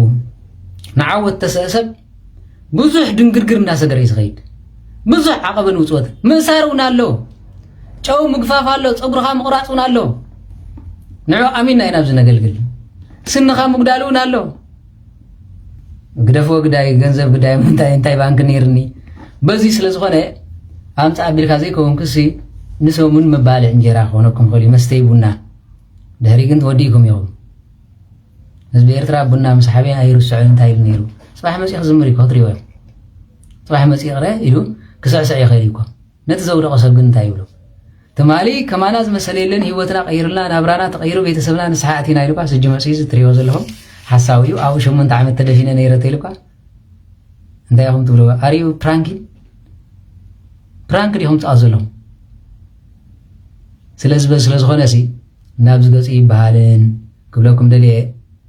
ዳር ናብ 6 በፂሕና 5 በፂሕና ሓቀ ሻድሸይቲ ሰበይትላ ኣብዚ ማለት እዩ ካብተን 7 ክፉኣት ኣንስቲ ትበሃል ካብ ዝገርመኩም እዚኣ ኸ ዝኸፈት ትበሃል ሰበይቲ እያ ጎተልያ ትበሃል እግዚአብሔር ኣምላኽ ይሰምረና ስማ እውን የፍራሕካ እዩ ስለዚ ጎተልያ ትበሃል እያ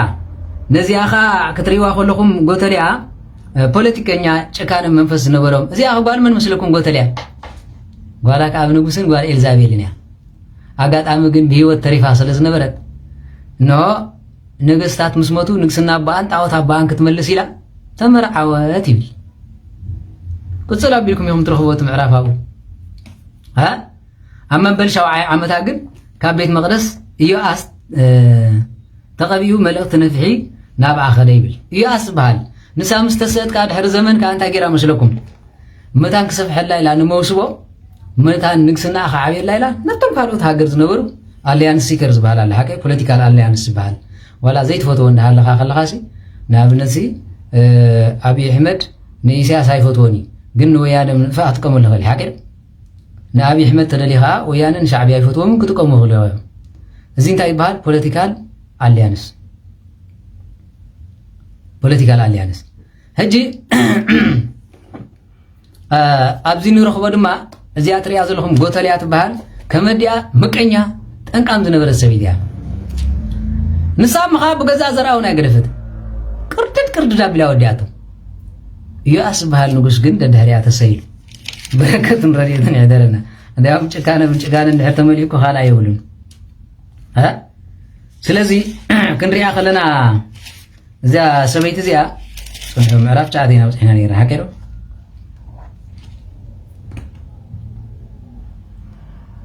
ያ ካልኣይ ነገስቲ ክብለ ካልኣይ ሳሙኤል እዩ ንምብፃሕ ኦኬ هراي أب كلاي نجست نرخبان ديا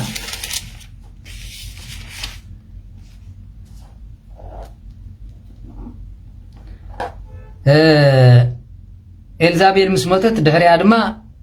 ኣብ ምዕራፍ 10 ክትረኽቦ ትኽእሉ ኢኹም ናይ ኣክዓብ ዝነበሩ ስድራ ከመይ ኢሎም ጸሊቶም ዝብል ማለት እዩ ኣዛንያ ከም ተቐትለ ኦኬ ከም ተቐትሉ መምለኽቲ ጣዖል ከም ተቐትሉ ዝብል ኣብ ጸንሐኩም እዩ ዮሃ ኣብ ዝሞተሉ ማለት እዩ ዓታልያ ወይ ጎተልያ ንብላ ማለት እዩ ንግስቲ ይሁዳ ንረኽባ ምዕራፍ 11 እዩ ዓታልያ ኣደ ኣሃዝያ ወዳ ከም ዝሞተ ምስ ረኣየት ማለት እዩ ኣሃዝያ ተዓንተ ወይ ዝተቐትለይ ንብዘሎ ዓሌት መንግስትን ክተጥፍእ ተንሰአት እዩ ግና ኸ ንሸባ ጓል ንጉስ ዮራም ሓብቲ ኣሃዝያ ንዮኣስ ወዳ ኣዝያ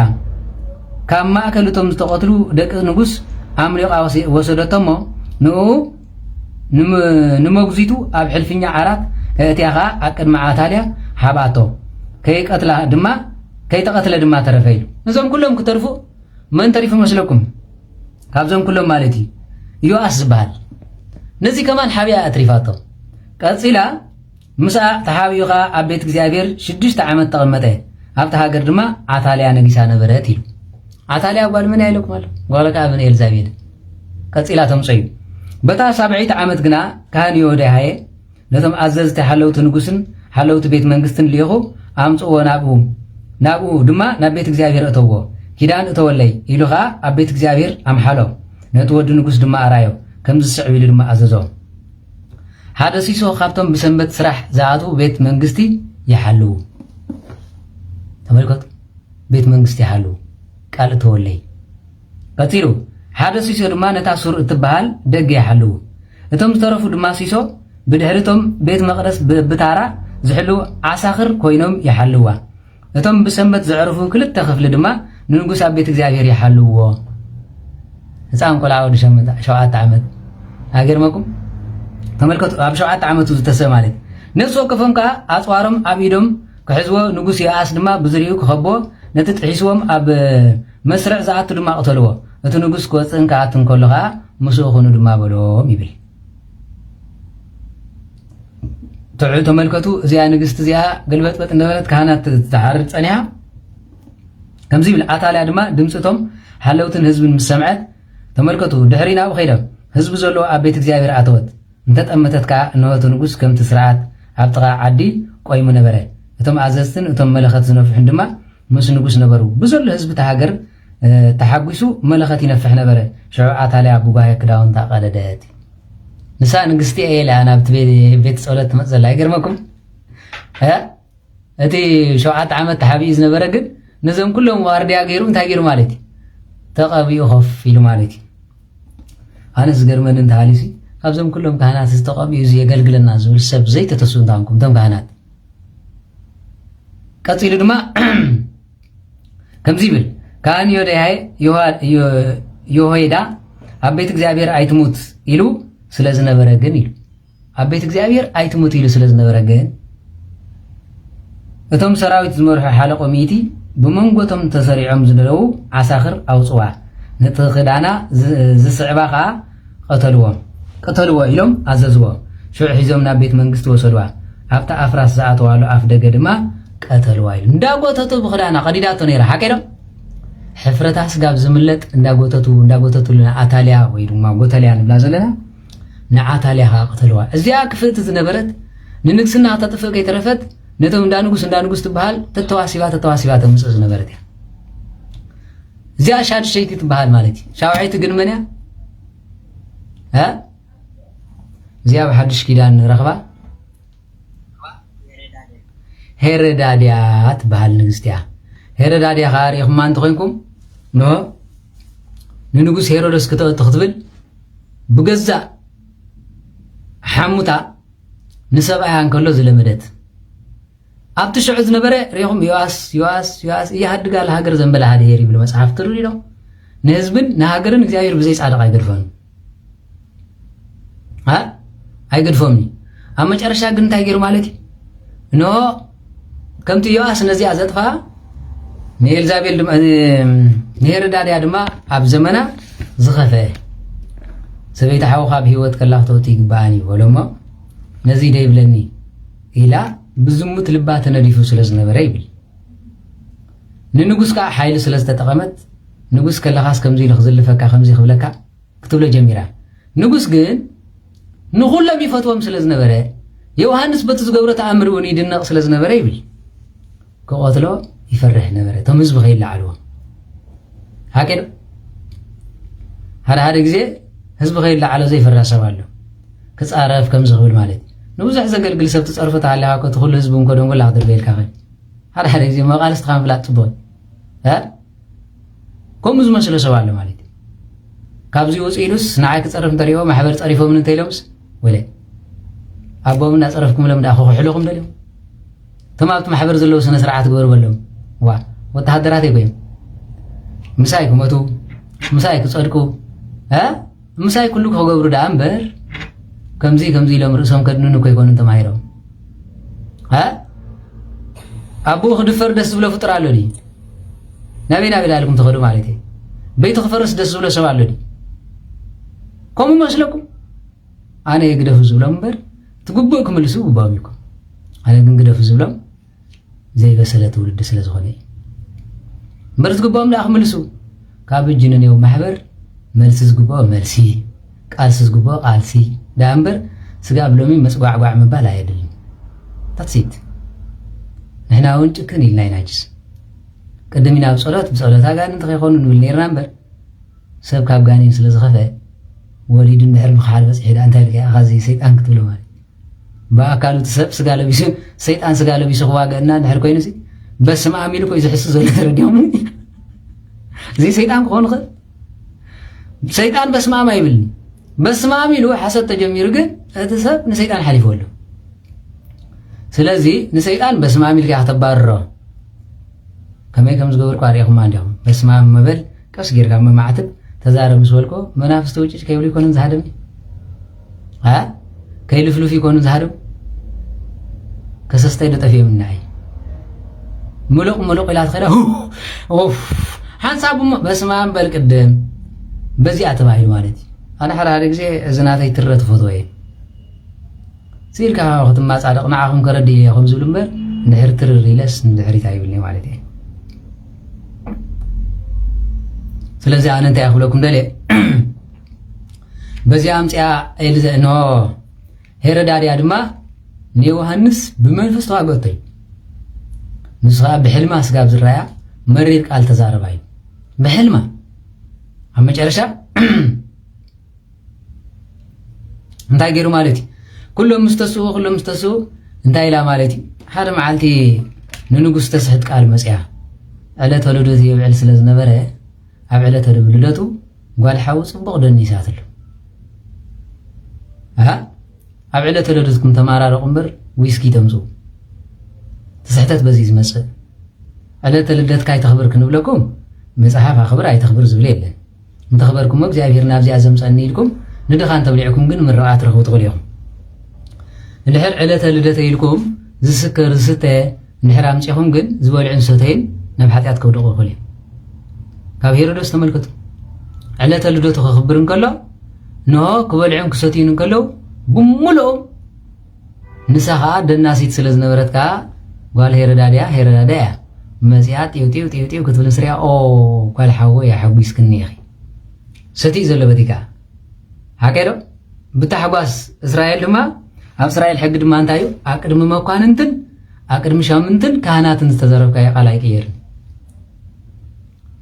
ሓደ ግዜ ቅድሚ ሰብ እንተምሒልካ ኣይቅየርን ተኸፊእኳ ትነብሮ እምበር ማሕላ ኣየፀፍኒ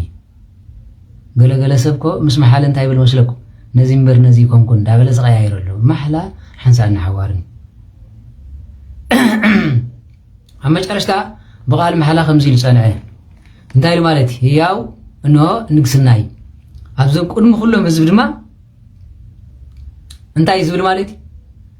ቃልያ ትበል ከለኹ ፍርቂ ንግስና ይክበከ ዝደሊ ኸ ድማ ሕተት ኢልዋ ሰይጣን ሕሾ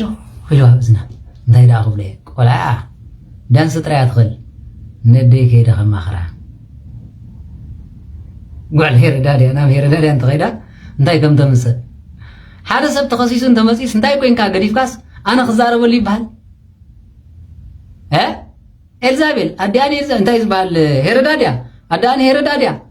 ድሕሪኡ ምፅእ ተበልካ ከዓ ሰያፊ ዝኾነ እንድሕር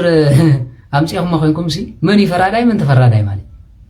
هذا جزء أنت يزولوا ليك أو أنت مسلكوا تمن نقيسك أنت يزبال أنكر بيت نقيسات كاس قبل أبو هوسبيتال يصنع كايب قبل سي أبو هوسبيتال يصنع كا زوم قال لهم لما نسب مشالو نسبك فقري لنا لكم تصبكوا قال سبعة مشالو كان عندنا سبقهم بقول عندنا يغيرون بري نعم كتصبقوا لكم قال هاي تصبقوا هذا جزء هم زمسولو وزي هذا زي هم زملو وزي يصير قلبت زبال حكي ها እሱ ጽባይ ይሆን እንሁላትና ወላ ሃይማኖት ወይ ውዕያት ወይ ዝሕላት ኩን ይዝብል እንበር እዚያ እኮ ጽባቅያ በዚያ እንዳበልካ አይከየድን ጽባቅ ሒስካ ኺድ ሕማቅ እንተ ኮይልካ ተነቃቀፈሉ ስለዝኾነ ገሊኻ خራ ጎዲል እንታይ ዱ ኤፍሬም ዝጉዳይ ያ ሚዲያ ዝኸይድ ዘሎ ዓቢ ስለዝኾነ ክንዘራርበካ ደሊና ዋ ከተደልያ ተዓባቢ እንበሪ ባይገርካ ዳሽክት ለቁማት ዋ ስለዚህ ናትካ እንተልኳና እሳት ተዓባቢ ናተይ ግን ምንም አይኮነን እዚ ክንድፍረጥ አፉና ይሪዮን ምንም ምን አይመስልን ናቤ አሃተ ተዓባቢው እዚ ጉዳይ ናብ ዝለዓለ ደረጃ በጽሑ አራ ጭራሽ ሕጂ ናብ ዝጌርካ ንድሕሪት ምምላስ ማለት ስለጂ ኣብ መጨረሽታ እንታይ ማለት ነው አደይ ንንጉስ ደኒሰስ ደስ በለኪ ፈቀዲልኒ ንዮሐንስ ሲራቶ ስለዝነበረት እውይ ኮሚሉኪ እወ መሒሉ ደቅድም ነገስታት እወ እንኩም መዚያ ወንጨት እንብላለ حكي ወንጨት እንብሎ ማለት መብልዕ ቁርሲ ርዕስ ዮሐንስ አብዚ አገር ካበን ካላ አይደለም በሌላ ንግስና ለአንድ አቦ እንዲሁ ጽባሕ ክንወር ሰንዲና ድሕሪ ንሳ ተቆልዓ እንታይ ትፈርዳላ ንዮሐንስ እንታይ ትብሎ ለይርዳኒ ርዕስ ዮሐንስ ገር ካበን ምስወለጠ ርዕሱ ድነነ ሓዘነ ይብል ንዮሐንስ ይፈትዎ ነበረ ሞይ ንዮሐንስ እንዳፈተው ርዕሱ ዝቆርጽ እንተ ኮይኑ ዳ ብምንታይ ኢዳ ነታ ዝመሓላ ቃል ከይፍርስ ክብል ንጻድቃት ፊዩ ሪኹም እዚ እንተ ኮይኑ ክፍርስ ዝግብኦ መሓላ እዩ ጻድቅ ካብ ዝቐትል እምበር እዚ መሓላ ኮይኑ ኣየምፀኒ ዝብሃል ንዕኦም ክሕጉስ ቃሉ ከይቀይር ሓደ ግዜ ሩድነስ ሒዝኩም ኣይትኽእሉ ኣብዘ ይኸውን ቃል እንተኣቲኹም ብኡ ትምቱ ንቑኑዕ ሓሲብኩም ክትኣትዉ ከለኹም ማለት እዩ ኣብ እስራኤል ዝተገብረ ጌጋ ከሎ እግዚአብሔር እስራኤል በሰላም እንተቲኻኒ ጓለይ ክግብረልካ ዝብለ ንጉስ ኣሎ እንታይ ዝብሃል ሰብ ክስወልካ ንእስራኤል ምስተዓወተ ግን ኣቀዲማ እስራኤል ጓል እንታይ ኮይና ወፅናሕት ጓሉ ሽዕር ስድኑና ሓዘነ ኢሉ ጓል ምን ኣትቀትል ኢሎም መሰምካ በሊ ኣነን እግዚአብሔር ቃላት እሞ ክሲፈክ ምስ በላ በልሓንሳ ኣነ ድንግልና ይክበኸየላ ፈቀደለይ ኮይላት ኣብ መጽሓፍ ቅዱስ ዘሎ ቃሊ ካሊእ ትረፍሲ ነዛ ንእስነተይ እኳ ከምዚ ይበልኳ ምስ መሓዝተይ ኮይነ ኸልቅሰላ ኣጎባ ዓዳ ኸይዳ አልቀሰት ኮይ ዝብል هري ግን ቀርዲልዋ ማለት ቃል ያ ህያው እግዚአብሔር ይልመይሉ ማለት ናይሎም ግን ምድር ተዋሓጠን እንዳበለ ይሕሱት አረት እግዚአብሔር ትምሕረት ወዘህ አቤት መቅደስ እንድሕራለኻ እግዚአብሔር ምሕረት እንተብዝሕልካስ ተመስገኒ ዝብሃል እምበር እንታይ ዳ ዘይቀዝፎ ይብሃል ዲ ምሕረት ዘብዝሕልካ መዓልቲ ቃጽበ እምበር ሓደ መዓልቲ ዳሙ ወይደ ተርፊ ድሕሪ መጨረሽታ ክሳድ ዮሐንስ ቆረጸ ኢሉ ንሳውን ባዕልኻ ክሳድ ከምታ ዝተቆረጽካ ክትቆረጽ ኢኺ እንዳበለትካ ርእስ ዮሐንስ ክትሰብኽ ጀሚራ ኢሉ መጽኦም ከዓ ንዓ ምድሪ ውሒጣታ ድሕሪኡ ኣምፃ ኣቢሉ ቀርዲዱ ውሒፍዋ ጓል ሄረዳዳ ኢኻ ናይታ ዝገበረትኻ ዓቢዳ ይብል ሓቂ ዶ ሰበይቲ ንጉስ ክትእትው ይግባእኒ ኢላ ክትገላብጦ ጀመረት ንስኸ እንታይ ገበራ ኢሉ ማለት ንዓውን ቀርደዳ ይብል መንፈሱ ሃዲሞ ንስኸ ብሕማቕ ማውተኻ ንስኻ ሞተ ይብል ስለዚህ በዚ ስለዝኾነ እዘን ሸውዓተ እኩያት ኣንስቲ ኣብ መጽሓፍ ቅዱስ ኩለን ንጻድቕ ዘጥፍኣ ንቤተ ክርስቲያን ዘጥፍየን ከምዚ ዝመሰላ ስለ ዘለዋ ካብዘን ሸውዓተ ተጠንቀቑ ምስተረትካ እግሪ ይርከብ ምስተጋጋኻ ምኽሪ ይርከብ ሓቂ ዶ ስለዚ በዚ ስለዝኾነ ብበረኸቱን ብረድኤቱን ይኸልለና ዝመሃረና ዝገሰጸና እግዚአብሔር ኣምላኽ ክብርን ምስጋናን ኣምልኾ ውዳሴን ዘለዓለም ንዑ ይኹኖ ከም ሕፃ ባሕሪ ብዙሓት ከም ከዋክብቲ ሰማይ ድሙቓት ከም ፀሓይ ድማ ንኹሉ ብርሃን ይበለና ኣብ ዝኸድኩሞ ጽላልኩም ደመና ምግብኩም ሕብዝ ተመና ንባብኩም ብራና ስምቅኹም ኣቁራሪተ መዓት ሰኣሊተ ምህረት ቅድስቲ ድንግል ማርያም ኣዴና ይበለና ዕድመ ንንስሓ ዘበን ፍስሓ ይኽለና ካብ ዝተኣዘዘ መዓት ካብ ዝመፅእ መቕዘፍቲ ይሰውረና ንጻድቃን ብገዳም ንመላእክቲ ብፀረ ኣርያም ንስውራን ብኣጽናፈ ዓለም ንሰማይታት ብደም ንመነኮሳት ብዳዊት ብድጋም ዝሰምዐን ዓናኻ ይስምዐና ክብለኩም እየ ዝደሊ ኣነ ጓሕዳ ሓደ ግዜ ክምህር ዋላ ኣይደልን እየ كم زي سمع كله قال ملا سق بلا يزدلي نعم لا قد سكاب جيلي زي فلت كبلو لي يبلونون كنقراكم زدلي مالتي سبح ما تغيروا بجهاري إن نايز سبزي يبلني كلا خلاص سويلي ليز غيد ولا تمرتي مهرني لي يدك سيكو لك حمش تدا كترفع خلاق بزخونه حايل بتأمل بقى مسيرس بزيك بدخام بخالص أني هكو أنت زي كويلو ولا حريقك ولا مسبت قايقك ولا قليل كاس كلام عالم كزي فلت إلك خوف كتول كلها ها تملسوا እግዚአብሔር ካለ ጸጋ ይወስኸካ ካለ ሓቡ ይወስኸካ ኣብ ልብኻ ካለ መንፈስ ይሕድረልካ ኣብ ልሳንካ ካለ ትምህርቲ ይሕድረልካ ሓደ ግዜ ኣነ ንመድኃኒዓለም ክርስቶስ ክብርን ምስጋናን ይኹኖ በጣም ዝመስግኖ እንታይ ይመስለኩም ነቶም ብልቦም ጽድቅን ቅድስናን ሓሲቦም መንፈሶም ዘይርትዑ ሰባት ብንእሽቶ ጌጎም ርዩ ንድሕሪት ኣይመልሶም ብንእሽቶ ነገር ድማ ልቦም ክስበሩ በዚ በሉ በዚ ነው መንፈሶም ኣይወድቑን ተመልከቱ ተመልሱ ሲ መንፈስ ኣብ ዝባንካ ዝነበረ ቅንጥጥ ኣብ ገጽካ ዝነበረ ጸውሊግ ዝነበረ ኣብርሃ ቢልስ ተመልሱ ኣብዚ ያቆመካ ማለት እዩ ስለዚህ ያኸብለኩም ደሌ ክንሳቅ ተደሊና ካለ ክነሳቅኩም ንኸሪና እምበር ንዓይሪኹም እንደተማሃሩ ከምዚ ኢሉ ዋላ ውልዕ ኢለ ፀኒሐ ክላ ግደፍ ዝወደይ ከምዚ ኢሉ ሓደ ግዜ ኣብ ሱባኤ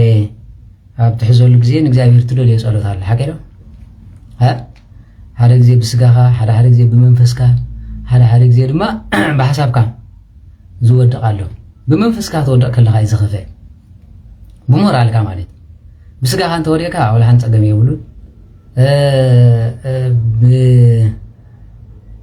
ብሕልናኻ እንድሕር ተሰይርካ ወይ ብመንፈስካ እንተወዲቕካ ግን ዝጽግነካ ሰብ የለን እታ ገለመለ እንዳመለሰ እዩ ዓፅምኻን ስጋኻን ዝበላዕካ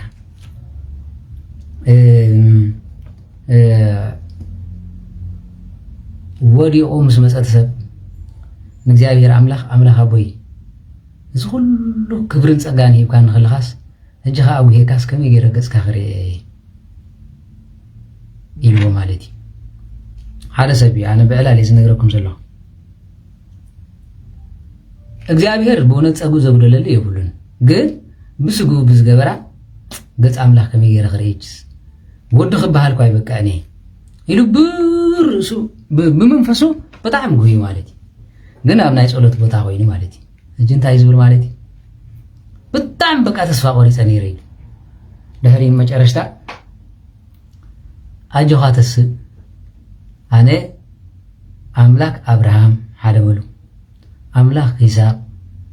ኣምላኽ ያዕቆብ ኣምላኽ ኣብርሃም እንተ ሳምሶን ኣምላኽ ዳዊት ኣምላኽ ሰሎሞን እዩ ካብዞም ኩሎም ጻድቃን ዘይወደቐ ሓደ ነገርኒ ኢሉ እቲ ዝነበሮም ሓቦን ኣባይ ዝነበሮም ፍቕሪ ብንስሖም ተኪየ ኣምላኾም ክበሃል ዳ እምበር ብዝገበሮ ሓጢኣቶም ክንቀፍ ዘይክእል ሰብ እዩ ኣብርሃም ንሳራ ገዲፉ እንተኸደ ብንስሓብ ተመለሰሉ ንይስሐቅ ዝመስል ብሩኽ ውላድ ሂበ ተመሊሰ እውን ኣብ ቤተ ሓዲረ ንይስሐቅ ከም ዝወልድ ዘወሰልካ ኣምላኽ እየ ኢሉ ተመልከቱ ይጽበ ነይሩ ተስፋ ቆሪጹ ካብ ኣጋር ስለ ዝወለደ እንሆ ምስ መፀ ምስ ተነስሐ እግዚአብሔር ኣምላኽ ዝሃቦ ጸጋ እዩ ያዕቆብ ንጸጋ ስሳዕ እኳ እንተደልዮ ብዘርኡ ንዓለም ባሪኸ ኣብዚ ዘብፅሓኩ እየ ኢሉ ዳዊት ከማይ ዝመስል ከም ልበይ ኢለዮ ምስ ኣዋልድ ወዲቑ ንስዑ ዝወደቐ እኳ ስነቲ ሓቦን ጸጉኡን ርየ ንእስራኤል ሕሊፍ ይሃብኮን ሰበይቲ ሰብኣይ ብምቕታሉ ግን እንሆ ተቆጣዕክዎ ተመሊሱ ግን እግዚአብሔር ለሚኑ ገጽካ ክርኢ ቤትካ ካንጽ ደሊ ግን ብኸምዚኣ ይቕረል ምስ በለለ ካብ ዘርኡ ከም ዝውለድ ንቅድስቲ ድንግል ማርያም ልቢ በሉ ማለት እዩ እንሆ ድማ ካብታ ንቤርሳቤኑ ካብቲ ተመነየቶ ሰብኣይ ካብ ሞተ ዳኣ ዘርኢ ካብ ምንታይ ክትርፍ እሞ ድማ ነዚ ከይገብር ከዓ ዳዊት ከዓ ጽባሕ ክፍንፍነኒ ኢላ ትበክ ስለ ዝነበረ ተመሊሱ ሰሎሞን ካብኣ ተወሊዱ ቤት መቅደስ ከም ዝሃንጽ እንደገና ብዘርኢ ሰሎሞን ድማ ንክርስቶስ ከም ዝውለድ ገይርዎ እዩ ንሰሎሞን ጸጋ ሂበዮ مسوالد وليو انت خونه ግን بناي ابو ناي داويت ጸሎት ክብል ነታ ንግስና ናውሉ ዳዶ ይስገበር ኳንበር ስለባኻ ስለ ዳዊት ኢለ ንግስናኻ አባኻ ይግብሮን ካባኻ ሓዲገን ባሪያኻ ኹበይ ብምባል ንኽልተ ሰለስተ ወለዶ ዳቀጻዕኮ እምበር ካብ ዘሩ ሕልቅነት ይኹን ንግስና አይወረድኩልን ስለዚህ አነ ንንሰብ ብንስሑ መሊሰ ድማ ጸጋ ዝህብ አምላኽ ዳምበር ብዝገበር ኃጢአት ዝብቀል አይኮንኩን እንታይ ስለዚህ እግዚአብሔር አምላኽ ክብርን ምስጋና ነው ይኹን ነው ንሓንቲ መዓልቲ ኖ ህይወት ይኮነን ወላ ተማ ሚዲያ ተኸሱስ ነበርኩም ግደፍዎ መነት ህዝብ ተሓጠዎ ዘለኹም ተነሲሕኩም ኣብ እግዚአብሔርኩም ተመለሱ ተነሲሕኩም ማሕበርኩም ተመለሱ ምንም አይተምጽን ስለዚህ ተባህለን ህዝብ ከተጣለው ይተቆልዩ አነ እንት ኮይኑ ንባዕለይ ኃጢአተኛ ይቕረ ስለዚህ ተባህለ እግዚአብሔር ይቕረ ይበለልኩም ተማል ዝልኩም ንኸማና ይግደስን ናዓኹም ግን ድቃስ ለይት ይብልኩምን አገዛኹም ዘሎ በረከት አገዛኹም ዘሎ ትምህርቲ አገዛኹም ዘሎ ሰሊ ኩሉ ኸወቅሰኩም ሕልናኹም ክትዕርፉ ተንኮል መመሊሱ ሰይጣን ካብዙ ስኸልኩምሞ እንታይ ክነፍኢልኩም ተማኺርኩም እኳ እቶም ዝሓቱ ዓቕልኹም ስክሳብ ዘጽብልኩም እንታይ ክደሰኩም ተነሲሕኩም ናብ እግዚአብሔርኩም ዘይትኸዱ ኣነ ደ ሰብ ዘታልል ዘለኹ እወ ኣነ ደ ሕማቕ ዝገብር ዘለኹ ሓደ መዓልቲ ኣደባባይ ባዕለይ ክረኽባኒ ከምኡ እንዳሕር ኮይኑ ኾይ ምናልባት ፈቲኻ ዝገበርካ ድሓር እንተጣዓይሱ እኳ ኮይኑ ንኽፍኣት ክትገመለ ይብልካ ሓደ በሉ ካልኣይ ድማ ዝሓሰብካዮ እንተዘይኮይኑልካ ኣምፂኻ ብኸምዚ ኣይትረኽቦን ኢኻ ኣብ ህዝቢ ኤርትራ እንታይ ኣሎ ምስለኩም ጽቡቕቲ ጓል የሓታ ነይሩ እምብንተይላቶ ዘይፈቐዶም ባርያ ነይራ መዋስብተይ ኮይኮነትን ኣይንማጣጠንን እኮ መልክዕ ጥራይ እንዳላ ሒዛ እንታይ ካብ እምሮ ነይርዋ እዩ ዘይስቕ ኢለ ፍቕረሱ ኢሉ ታሊልና እምበር ወዘተረፈ ዝብሎ ቃላት ልሙድ እዚ ካብ እምሮም ሕፀብዎ ድሕሪ ድማ ኣብዚ ምስ መጻናኻ ኣብዘ ዝተቋዮካዮ ቲክቶክ እንደርፍን ጌርካ ኣጀኹ ክትበሃል ትብሎ ዋጋ ይብሉን መንፈስካ ዓርየካ ኸይድና እግዚአብሔርካ ቅረብ ሕልናኻ ዝተሰብረ ክጽግነካ ኪን እግዚአብሔር ኣቦ ንብዓት ተሊካውን ኣብኡን ጠብጥቦ ሰብሪ ኢለይ ከምዚ ኢለይ እንተይልካ ግን ሰብ ክርእልካ ስለ ዝበለ ዓስበ ካብ ሰማያት ይብልካን ሰብ ክርእልካ ስለ ዝተዛረብካ እንተይልካ ኣይኮነን መሻቐጢ ጌርካ እንተ ዝኸውን ግን እግዚአብሔር እንዶ መቐጽሐ እግዚአብሔር እንዶ ከምዚ ምበለልካ ክትከይድ ትኽእል ኢኻ ስለዚህ ኣነ ክብለኩም ዝደሊ እቶም ውእሉል ዘረባ ተዛሪብኩም ኣጆኻ ትብሉ ንባዕልኹም ብውሽጥኹም መግልን ጨዋ ዝተሰከምኩም ኣነስ ኣብዚኣ 6 ኮይኖም ካህናት ይጸርፉ ዲያቆናት ጸርፉ ነይሮም እዚ በቐዶም ከምዚ ይኮነን ኢልስ ወይ ኣታ መዲና ዓለም ኣቦች ኣነስ ጓሓፍን ድርባይኒ እሶም ግን ናይ ቤተ ክርስቲያን እንዲዮም ዝጸርፎም እስክንደይ ይኸፍዩ ገለ ይብላለኹስ ካብዞም 5 ሰብ ሓደ ጥራይ ዲያቆን ጥዑይ ኩሎም ዲቁና ይብሎም ኣይገርመኩም ወይ ኣጆኻ ዝወደይ እዚ ኢሉ እግዚአብሔር ከርእየካ ከሎስ ኢለ ሽዑ ዳሓን በሉ እስኪ እቲ ዘይረአ ቆስሎም ባዕልኻ ፈውስ ኣምላኽ ከም ኣፎም መታም ክነብሩሲ ነታ ቤት ክህነት ኢልካ ይቕረበሎም ንሱ ጥራይ ይመስልካ ብትምህርቶም እንኮ ትምህርቲ ተዋህደ ይብሎምን ኪድ ስእልካ ስበኽ ኣብ ፀርሃ ጽዮን ባይ ታዝመድሃን ያለም ክርስቶስ ክብሪ ምስጋና ይኹን ኪድ ስእልካ ትምርኻ ስበኽ ኢሉ ሰደካ እንታሃሊ ካብዝን ላዕሊ ናትኩም እትበዓልና ዓይንታ ገብርለይ ተመስገን ኣምላኽ ስለ ዝኾነ ኩሉ ገገዙ ጽሪ ይመስል ከምዚ ይመስል እሞ መጨረሻ እንሆ ኣብ ዓይኑ ዘላ በሰር ዘይረኣየ ሰብቲ ዓይነ ሰብ ዝብል ኳሓልቲ መሲለን መንቆርቲ መልየን እየን ተስፋ ዝህቡ ዘለዎ መሲሎም ተስፋ ዘቑርፁ መሊሶም ክፍኣት ነቲ ሰብ ምስ ኣውፅአ ከዋርዱ እቲ ኮመንት ዘሎስ ዓቕምና ሰብር እዩ ዝፃረፍዎ ማለት ግርም ይብለካ ስለዚ እዚ እሞ እቲ ዝሓዘኩምን ኣብ ሚድያ ዝቃለሰኩምን ዘሎ ኤፍሬም እዚኣ እምነቱ እዚኣ ሃይማኖቱ ተዋህዶ ንጽህት እያ ንዓ ዝኸድዋ ድማ እንሆ ከምቲ ዝመረተ ሓፂን ምስ መፀ መሊሳ ከምዚ ምሻሎ ሃይድሮ HCL أمسع بيلكا حسن مسبلك حاسي مش سيلي بره نتز نبره حتياتهم أنت أحبلا منزه تبر اللمسيلا مليسا تخيلا فرتو دامبر مليسا تقمصل بيت كريستيان فترات الناي تازت مقات انك قدس توهادو نتزرس حاسيبا كمبر لنصيها معرغا اداليا كابا قميتا اجوها تبل بيت كريستيان نبر وي الى مليسا رئيس تدنن بيت كريستيان اي عبيتنن توهادو غير زفترنا املاك كبر مسغانان يخونو اتوم نعا بصلاتهم بتمرتهم زصنعوا ليقاونتي ليتن قطرن انا بعلى باي ايقوب تاريخهم صحيفات نبريا بهوتهم كلو موتان كتسو حانت خزاب ممصي ام سودقتهم دما دحرا 15 عامت بخيات زناب ززنم ها نسو تراي مسلك ابا بغيوس بحال صادق تفلطو ها ابليز بحال تفلطو قدوس ابليز بحال وبلي أبسنك صار كنري خلنا انتي حاتيات تريفات النيلون حاتيات كيف أسمع خي حدر زغيد زنبر زبيب له مثل ساعة تراخيبو سبق أتيلو نبرن زي نبرن تراخيبو أما جرشا قنا من قدي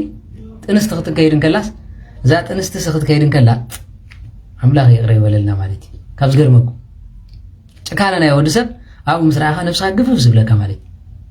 أزغل عاسي نقول كل عفري زلوا نقول نريد كيس خمي غير خفلت يخل كارا غير خفلا خش أدل النيلو كبراج على دايبل نتصبح حيث تولد سبيت نبرتي بل الزقلعة لك كبر خمس غير متشردة اتخا كبر زمن نبر زقلعة بخيالك أسيل اتا سبيت ندات ساغرت دما ندات ود شعب مسرائيل حلو لبو تسبري أملاك كل حاتيات فسي مخيا خلنسي نزي هصان زي مسرعه ግን መንፈሰይ ተረብሽሉ ዳበኸይ እንዳልቀሰይ ንገዳም ከይኸይድ እዚ ለንተ ነጊሮም ኃጢአት ከልምደም አምላክ ግን ይቀረደ ይብለለ ይኸውን ይሉ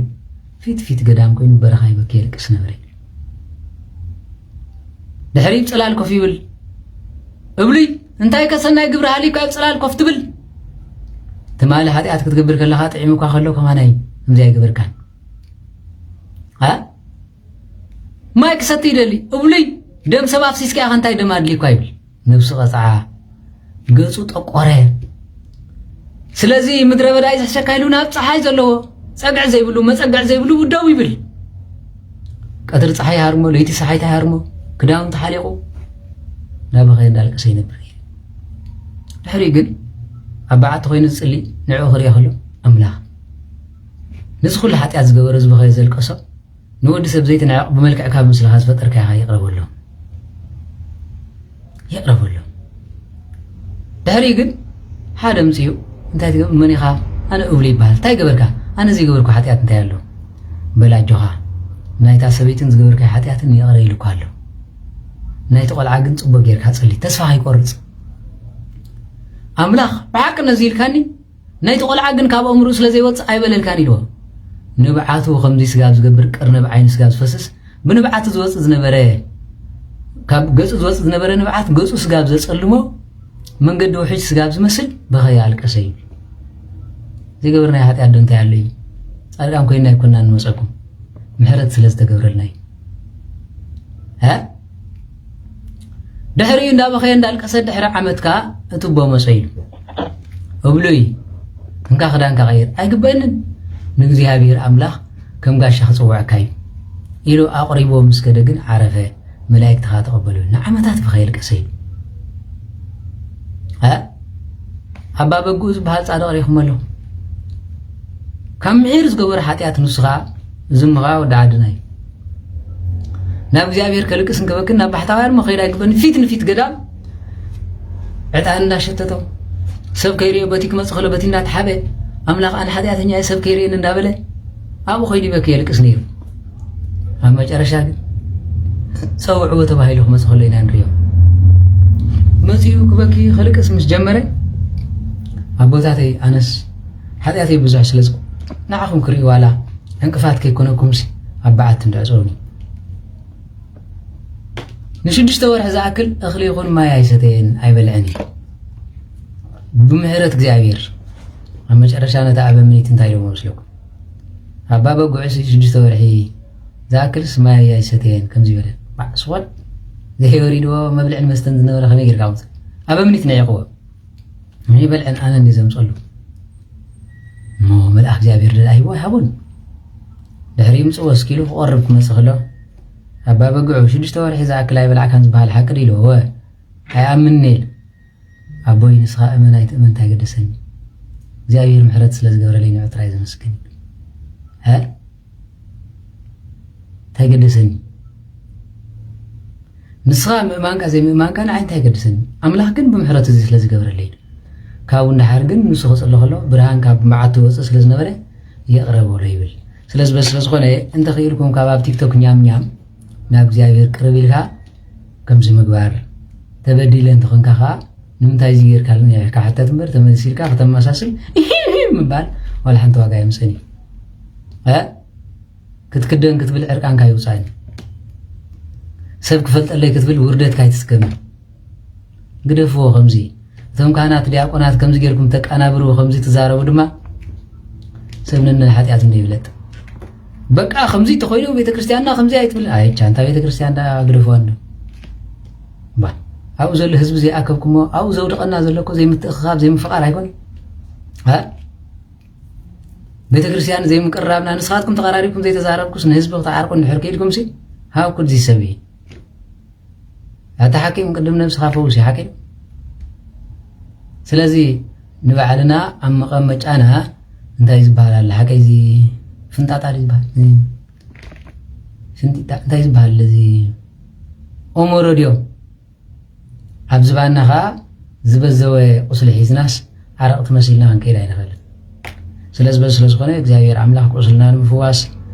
ልብና ንምድሳት በመንፈሱ ይበርታዕና ከማይ ድማ ፍሽኽ ይብልኩም حقيقة أنت على سؤال تسع اليوم تعاركم ولا خسيسكم مني ፍሽኽ ንምባል ይብቃዕኩም ببركة براديات يخللكم